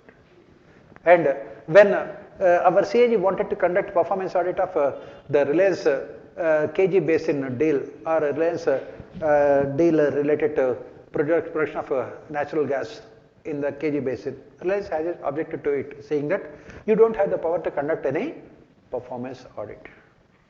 That is where the problem. Then there are all other problems which we study. First and foremost, CAG conducts an audit which is post-mortem in nature, and it does not have any much of a significance. 2008 was the year when 2G spectrum scam took place, and CAG submitted the report in 2011. 2012, the report was finally tabled on the floor of the House. 4 years. During this period, Yaraja had spent all the money and was ready for another corruption scam also. That is where the problem. That is where it is an audit which is conducted in post-mortem. Second, the problem is that the recommendations of CAG are only advisory in nature. If you happen to see today's newspaper, in Kerala state government, the state CAG was extremely critical of the Kerala state government for deliberately reducing the fiscal deficit of the state by asking the state public sector enterprises to take loans. And recently our CAG at the central level also was critical of the central government, saying that the central government was deliberately under-reporting the fiscal deficit. The real fiscal deficit, he said, that will be in the region of 7 to 8%. That was last year before Corona crisis. Whereas in the government records it was showing only at around 3.8%. And when CAG submits all these reports, the government takes the reports and put them in the dustbin, because the recommendations are only advisory in nature. Like this, we have given at least 20 points of the problems. You have to write at least 10 of those points with solutions. All those things are there in our notes. I don't have to again repeat all of them. They are there in our notes. Next, implementation of administrative reforms is homogeneous and arduous. What lacks the push to realize the changes? Again, this question we have asked in our test series this year. What are the reasons for our failure to implement administrative reforms? Again, in our class notes, we have given not one or two, around 25 reasons why reforms have not been successful. Please remember, yesterday also we have discussed the same question in paper 1. What you can do is, please refer to my answer in paper 1, Mr. UPSC, and give me marks also. When the question is the same, why should the answer be different? Give me marks also, God bless you. Because the same question they have asked. Yes, in paper 1, they have given the statement of Caden and say that, where do we find resistance and what should be done? The same question here. What lacks the push to realize the changes? What are the reasons why, the reforms have not been successful implementation? I don't think I need to again discuss the same question. I can say that please refer to our discussion yesterday. Right? This is the advantage of discussing the question papers, because most of the questions will be the same in paper 1 and paper 2. On the other hand, people think that they have to write different answers for paper 1 and paper 2, different answers. In paper 1, they will write about Pakistan, Myanmar, then Brazil, because it is a paper 1 question. That is not the case. In paper 1, you always have to give examples from Indian administration. Next, immediate post-retirement appointments of high officers of government have become a new trend. Discuss its pros and cons. I remember again we were discussing in the classes, this is what we have said. Sometime back, Indian Express newspaper had come out with a front page news item. Indian Express is the kind of paper that will come out with all these interesting news items. It has said that almost more than 90% of the officers who have retired in the previous year got post-retirement positions. That is what we say about our politicians. They are neither tied nor retired. When Atal Bihari Vajpayee was asked when he is going to retire from politics, by the time he reached 90 years also, he smiled and said that politicians are neither tied nor retired. In the same manner we can say about bureaucracy. Our bureaucrats have so much of enthusiasm, zeal, energy and commitment to work for the country. Retirement is nothing but a comma in their career. Full stop is only when they die. Unfortunately, they don't. Look at Prime Minister's Principal Secretary now, 74 years old. And he joined civil service in 1950s. That means he has seen 4 or 5 generations. That is where the problem is. Everyone in the government, either the moment you retire from the service, you will become advisor in the ministry, or parking lots are there. What are the parking lots? Regulatory authorities. You will be appointed to SEBI, you will be appointed to TRAI, you will be appointed to other commissions and committees. There are hundreds of them are there. Thanks to this globalization, we have set up so many regulatory authorities. And who are heading all these regulatory authorities? Civil servants. And apart from that, these commissions and committees, Election Commission, CAG. The present CAG is nothing but former Home Secretary. Before that, former Defense Secretary. And the present Election Commissioner, Chief Election Commissioner was former Secretary. And of course, most of them will be from Gujarat or cadre. We don't have to say all those things. Right? That is where the problem is. That is what the question. What are the pros and what are the cons here? Obviously, whatever I told you till now, you cannot write all those things. What you have to write is from what I tell you now. What are the pros and what are the cons? What are the advantages? What are the merits here? The government will be using their expertise, knowledge, experience, skills, whatever they don't have, in these positions. Because as we say, in administration at higher levels, we require experienced people. If they have proved their capability in their service, retirement cannot be in their service. Retirement cannot be an excuse for the government to leave them. Post-retirement benefits can help the government utilize their services in a more better, efficient manner also. Because when the administration is getting highly complex and complicated, you need experienced personnel to tackle all these complex situations arising out of day-to-day administration. This is the biggest advantage. Since they have already been there in the bureaucracy, they have already seen those things, they can come out, they can have a better perspective and they can come out with better solutions also. And what are the cons here? What are the problems here?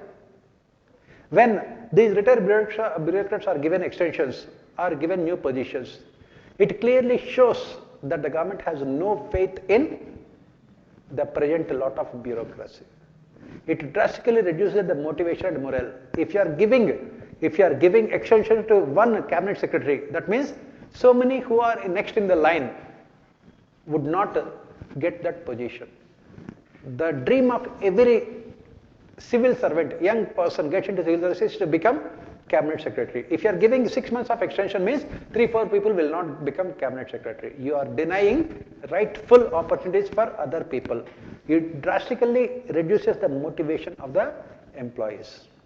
Second, it also sends wrong signals to the bureaucracy. That is, only loyal bureaucrats. Loyalty is the only thing that really matters within the government, not the efficiency, not honesty, not commitment. What really matters is loyalty. It results in politicization of civil services. And finally, there will be huge discrepancy in the thought process of those who are at the fag end of their career and those who are at the beginning of their career. What is the reason why in countries like United Kingdom and United States of America, bureaucracy is efficient?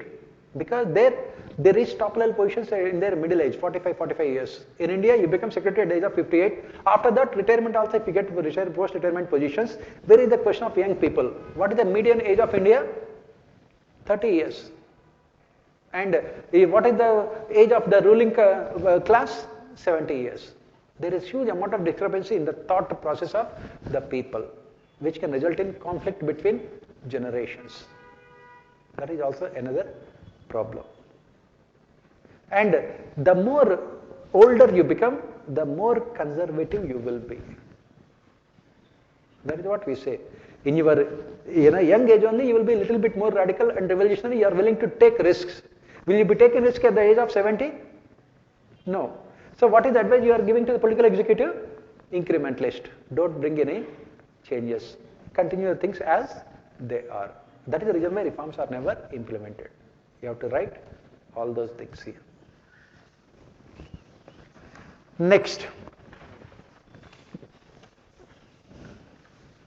Ward committees in urban local governance have remained mere paper tigers. The idea of realizing effective participation of people in collaboration with local functionaries is still in the pipeline. Evaluate the gap between the theory and practice. The same thing. We have spoken about in the last comprehensive test also, I gave the same question. The problems with urban local governance. The basic problem here is, as we say, the ultimate objective of 70th and 74th amendments is to ensure participation of stakeholders in governance. Right? Unfortunately, this has not happened. Why? Because we still had old localism. That means people participation in governance, even at the lowest level, is also restricted only to voting in elections.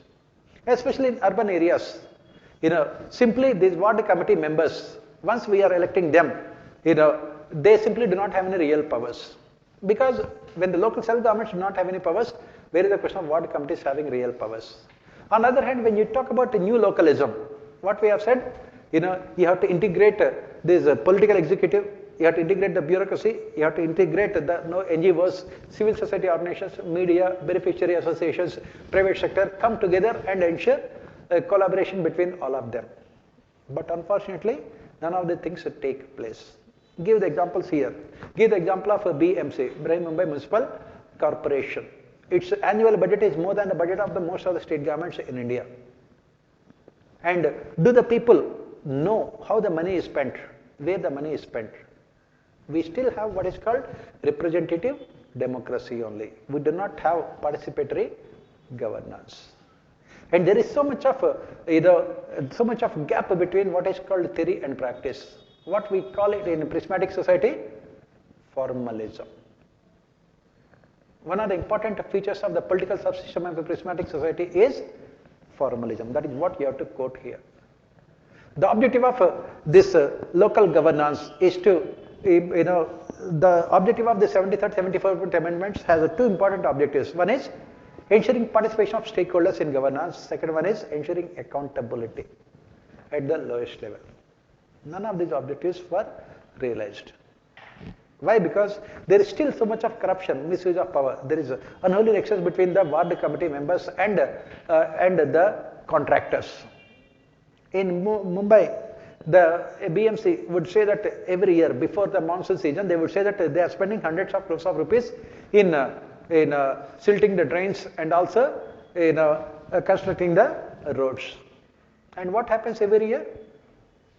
Most people will be traveling in innovative modes, submarines, boats.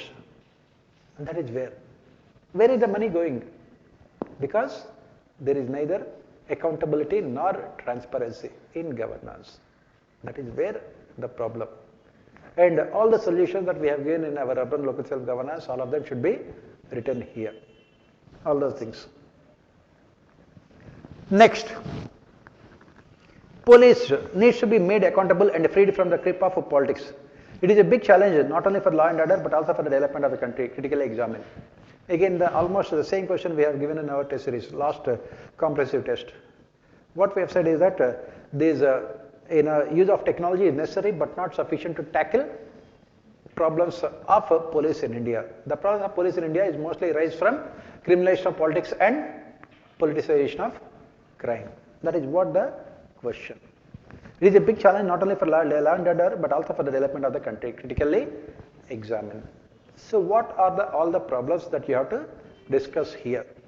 The two important problems faced by police in India are autonomy and accountability, as rightly identified by Supreme Court in the judgment related to police reforms, Prakash Singh versus Union of India.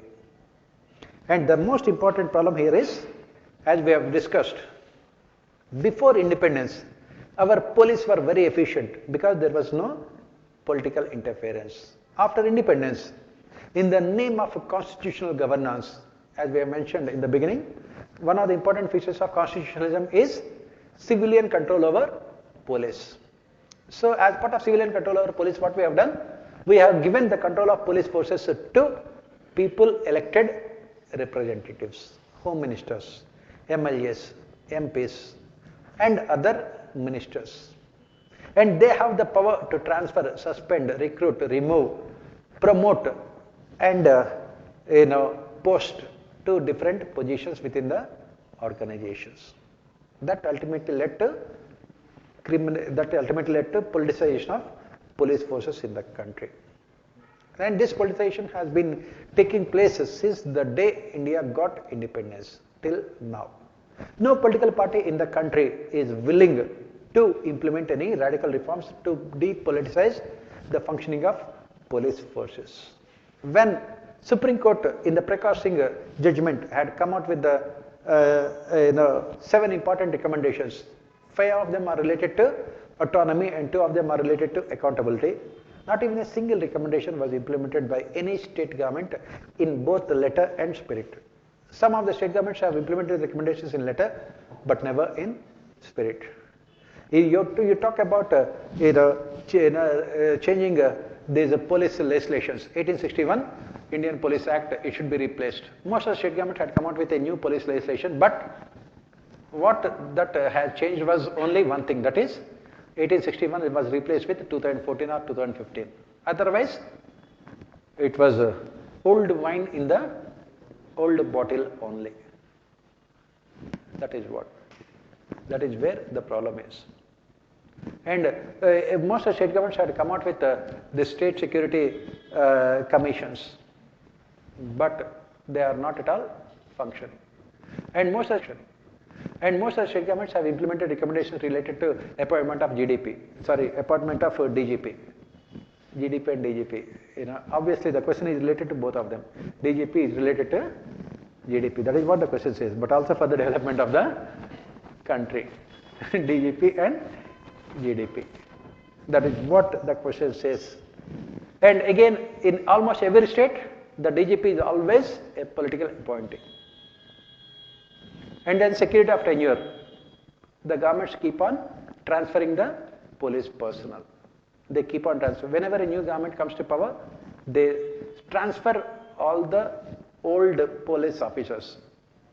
And in almost every state, the state governments always prefer the SPs to be from the state civil services only. They do not want IPS officers, because IPS officers will be not working under the state governments. So they prefer only state promotees to be the superintendent of police. That is where the problem is. And the solution, we know all the solutions. You can write all the solutions. I don't think they are that much difficult. All the things are there in our notes. Very straightforward, easy question. Next, civil servants are trained to follow rules and procedures so much that they become bureaucracy. Do you agree? That is what we studied in the class all the time. That is what Veblen's concept of trained incapacity. That is what we say results in a goal displacement. In a goal displacement. They are so much focused on implementing rules and regulations that they forget the fact that rules and regulations are nothing but the instruments to realize the objective of welfare maximization. That is how bureaucracy becomes inefficient. That is what we have discussed also in the class, those famous statements we make in the class. Operation is successful and patient is dead. They keep on implementing the rules and regulations, but people suffer all the time. That is the reason why we said that our bureaucracy is efficient but not effective. They are efficient in implementing rules and regulations but not effective in realizing outcomes. They give so much of emphasis to implementation of rules and regulations, and in the process, as the question says, that they become bureaucracy. Do you agree? Justify. We have given all these things. There are so many. That is the reason why your entire ethics paper is about only bureaucracy. We used to say all these things in the class. Old woman coming to your house in the middle of the night. The first thing you will ask her is, show me your identity cards. If you don't have any identity, you have to tell her that since you don't have an identity, I know that you are a poor person, but where is the identity? Since you don't have identity, I cannot do anything for you according to rules and regulations. I am a Weberian bureaucrat. So please go and take care of yourself. If at all God is there, He will bless you. That is what He will do. Operation is successful, patient is dead. She will die then and there itself. That is where the problem. And what is the solution? You have to write. You have to move from internal forms of accountability to external forms of accountability. You have to implement NPM, New Public Management. Next,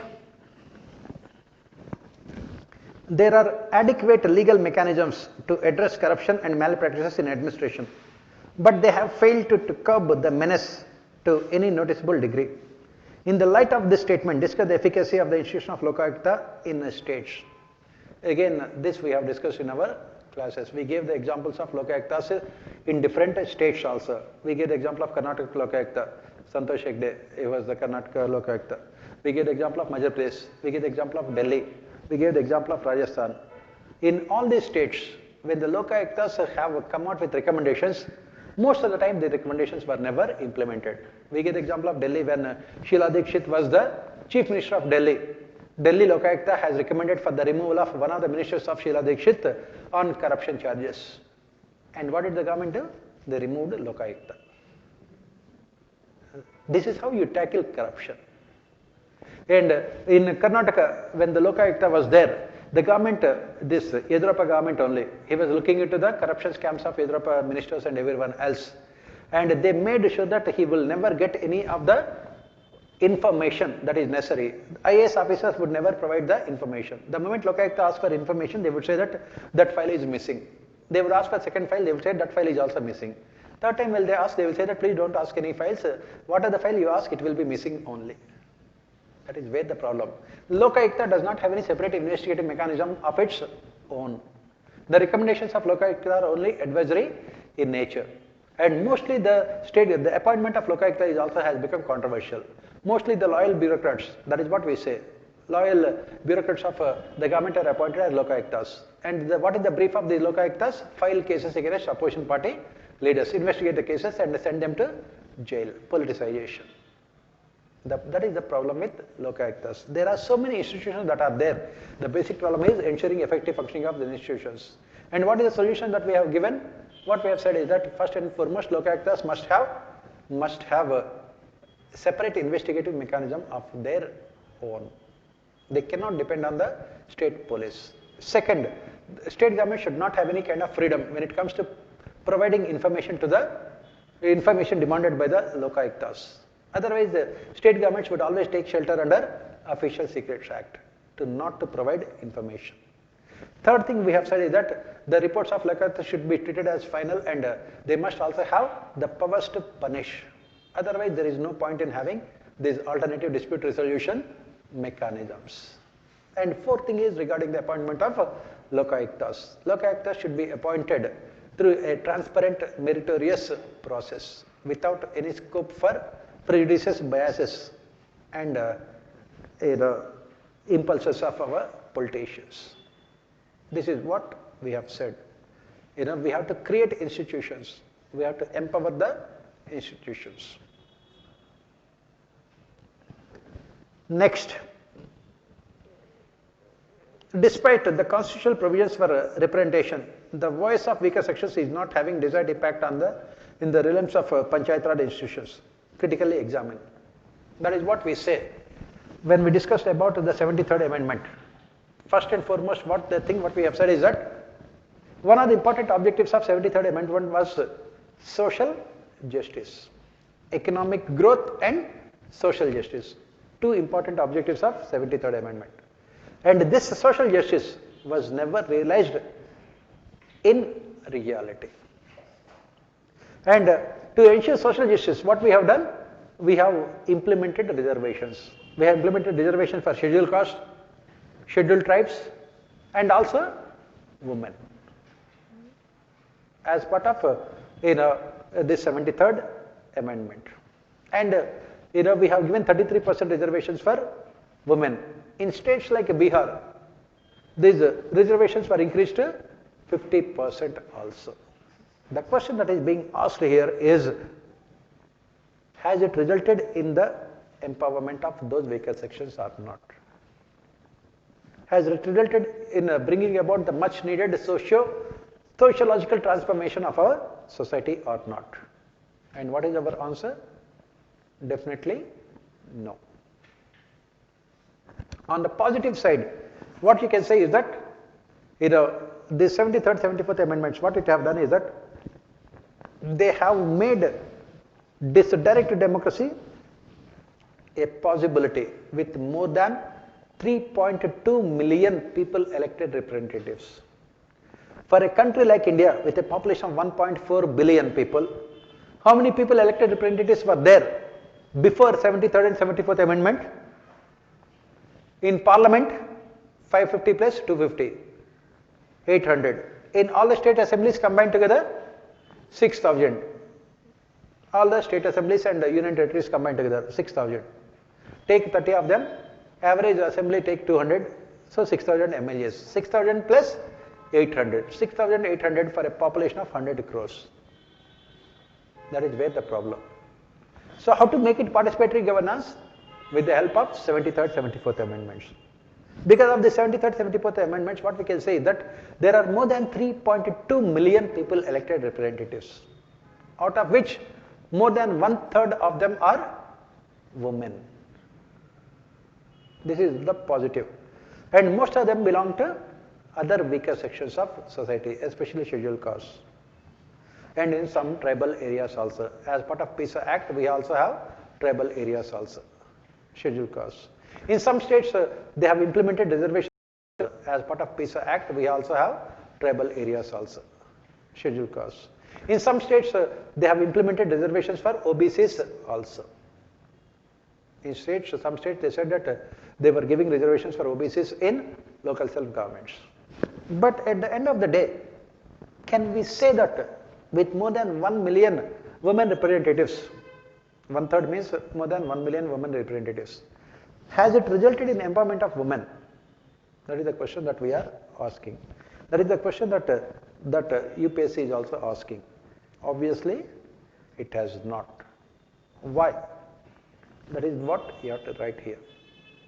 Why? Because this was nothing but a symbolic reform without making changes at the ground level. Political empowerment and independence is not possible without social and economic independence. The essay topic this year was, tomorrow when we are discussing, the same topic. Economic independence and social justice will always go together. In Nitish Kumar, Bihar, he had given 50% reservations for women in local bodies. Give 100% reservations also. How does it really matter? Because local bodies do not have any financial powers. Whether it is 50% or 5% or 100%, how does it really matter? Can they spend a single rupee? Not at all. Can they come out with their own policy? Not at all. Because you have only centrally sponsored schemes. If they are not sufficient, if they are not enough, then you have state government schemes also. So they do not have any of the powers that are needed. So whether you have 50% reservations for women or 100% reservations for women, it does not really matter. Why? Because political independence, political empowerment is possible only with economic independence and social transformation. These things have not taken place simultaneously. In Bihar, women, still it is a patriarchal society. Uttar Pradesh, still a patriarchal society. Self-help groups are not existent there. They don't exist. And agrarian societies. So what happened because of these reservations? It had become only what is called Pati Panchayats.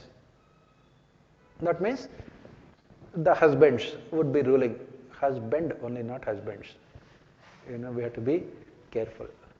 Would be ruling. Or we can say male members of the family, better word. Male members of the family. It can be either husband or a father-in-law or a son. Pati Panchayats. That is where the problem. And we have spoken about all these things in our class notes, and we have given so many recommendations also. We gave the example of states like Kerala and Andhra Pradesh, wherein this empowerment was made possible, wherein the self-help group members were asked to contest elections so that they could integrate their own schemes with the schemes implemented by the panchayats. In states like Andhra Pradesh, what they have done is these Dwakra groups, development of women and children in rural areas, DWCRA, Dwakra groups, their members have been asked to contest elections. And if the villages elect the members of these Dwakra groups unanimously, the state government had given them financial reward also. 1 crore rupees of money is given to that local panchayat for electing the members of these self-help groups unanimously. Through this manner, you can empower them, rather than just increasing the reservations from 33% to 50%. You have to ensure overall development, economic, political, administrative, social, cultural. All of them should be done simultaneously. Otherwise, all these reforms would remain only on paper. That is what you have to write. Next, ideally, a citizen administration interface is supposed to be based on trustworthiness and purposefulness. In reality, it is observed to be plagued by suspicion, conflict, stress, and strains. Do you agree? Elaborate. This is what, again, we keep on discussing all the time in the class. We always say that the citizen-centric governance is possible only when there is mutual trust between the bureaucracy and the citizens. And why this mutual trust is absent? These things we discuss more in police. Why it is absent? Because of the continuation of colonial structures and colonial attitudes. Bureaucracy still believes that they are the masters and treat people as subjects to be governed. And another colonial important attitude here is that bureaucracy always views citizens with a lot of suspicion. Every person, especially every poor person, is treated as always as a criminal. There is no self-esteem. And since you are in positions of power, you can always look at people below you with so much of what is called this colonial attitude. And there is a lot of suspicion. You go to any government office, whenever you go to any government office, you are treated much worse than bacteria and virus. Even coronavirus gets some kind of respect, but not you. Especially if you are a poor person. Is it possible for a poor person to go into a district collector's office and talk to a district collector directly? Is it possible?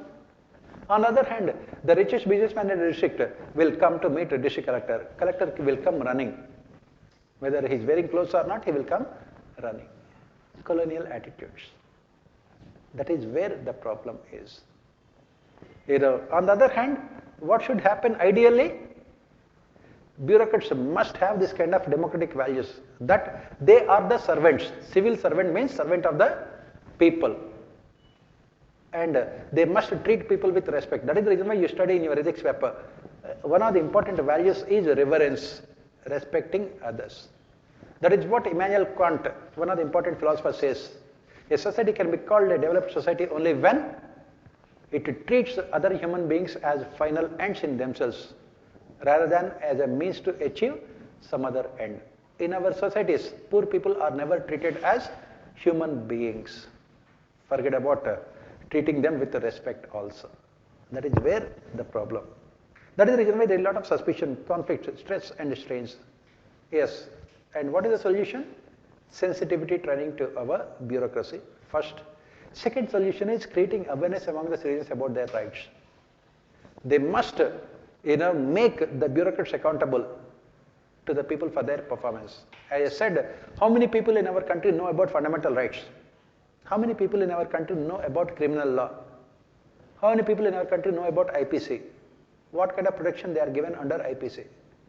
How many people know that they cannot be arrested without warrant by the police? The moment police come, the only thing what we do is running away from them. That is where the problem is.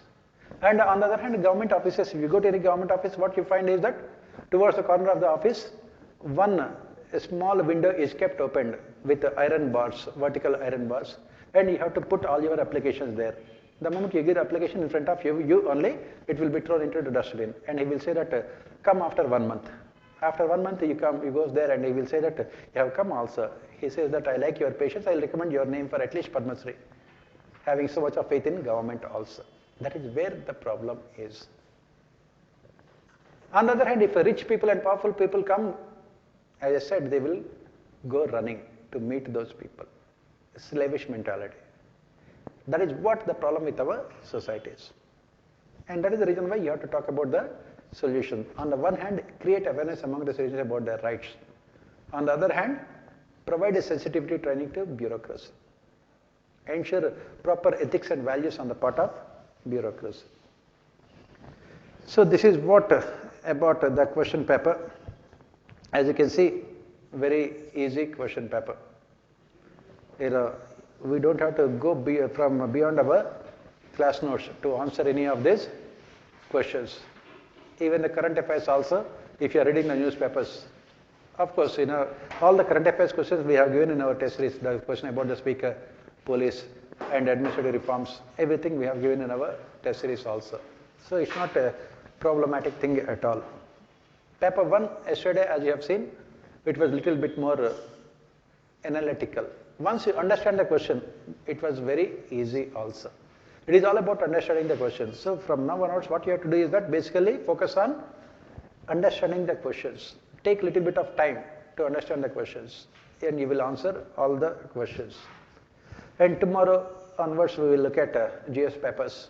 Tomorrow I will take up the essay paper. This year, almost every essay was only philosophical essay. Tomorrow we will take up at least 4 or 5 of those philosophical essays, if not all of them. And day after tomorrow, we will look at this polity paper, polity governance paper. Again, all the questions were either asked in our test series, GS test series, or discussed in the classes. So that is what tomorrow we will look at those things at the same time, 2 o'clock.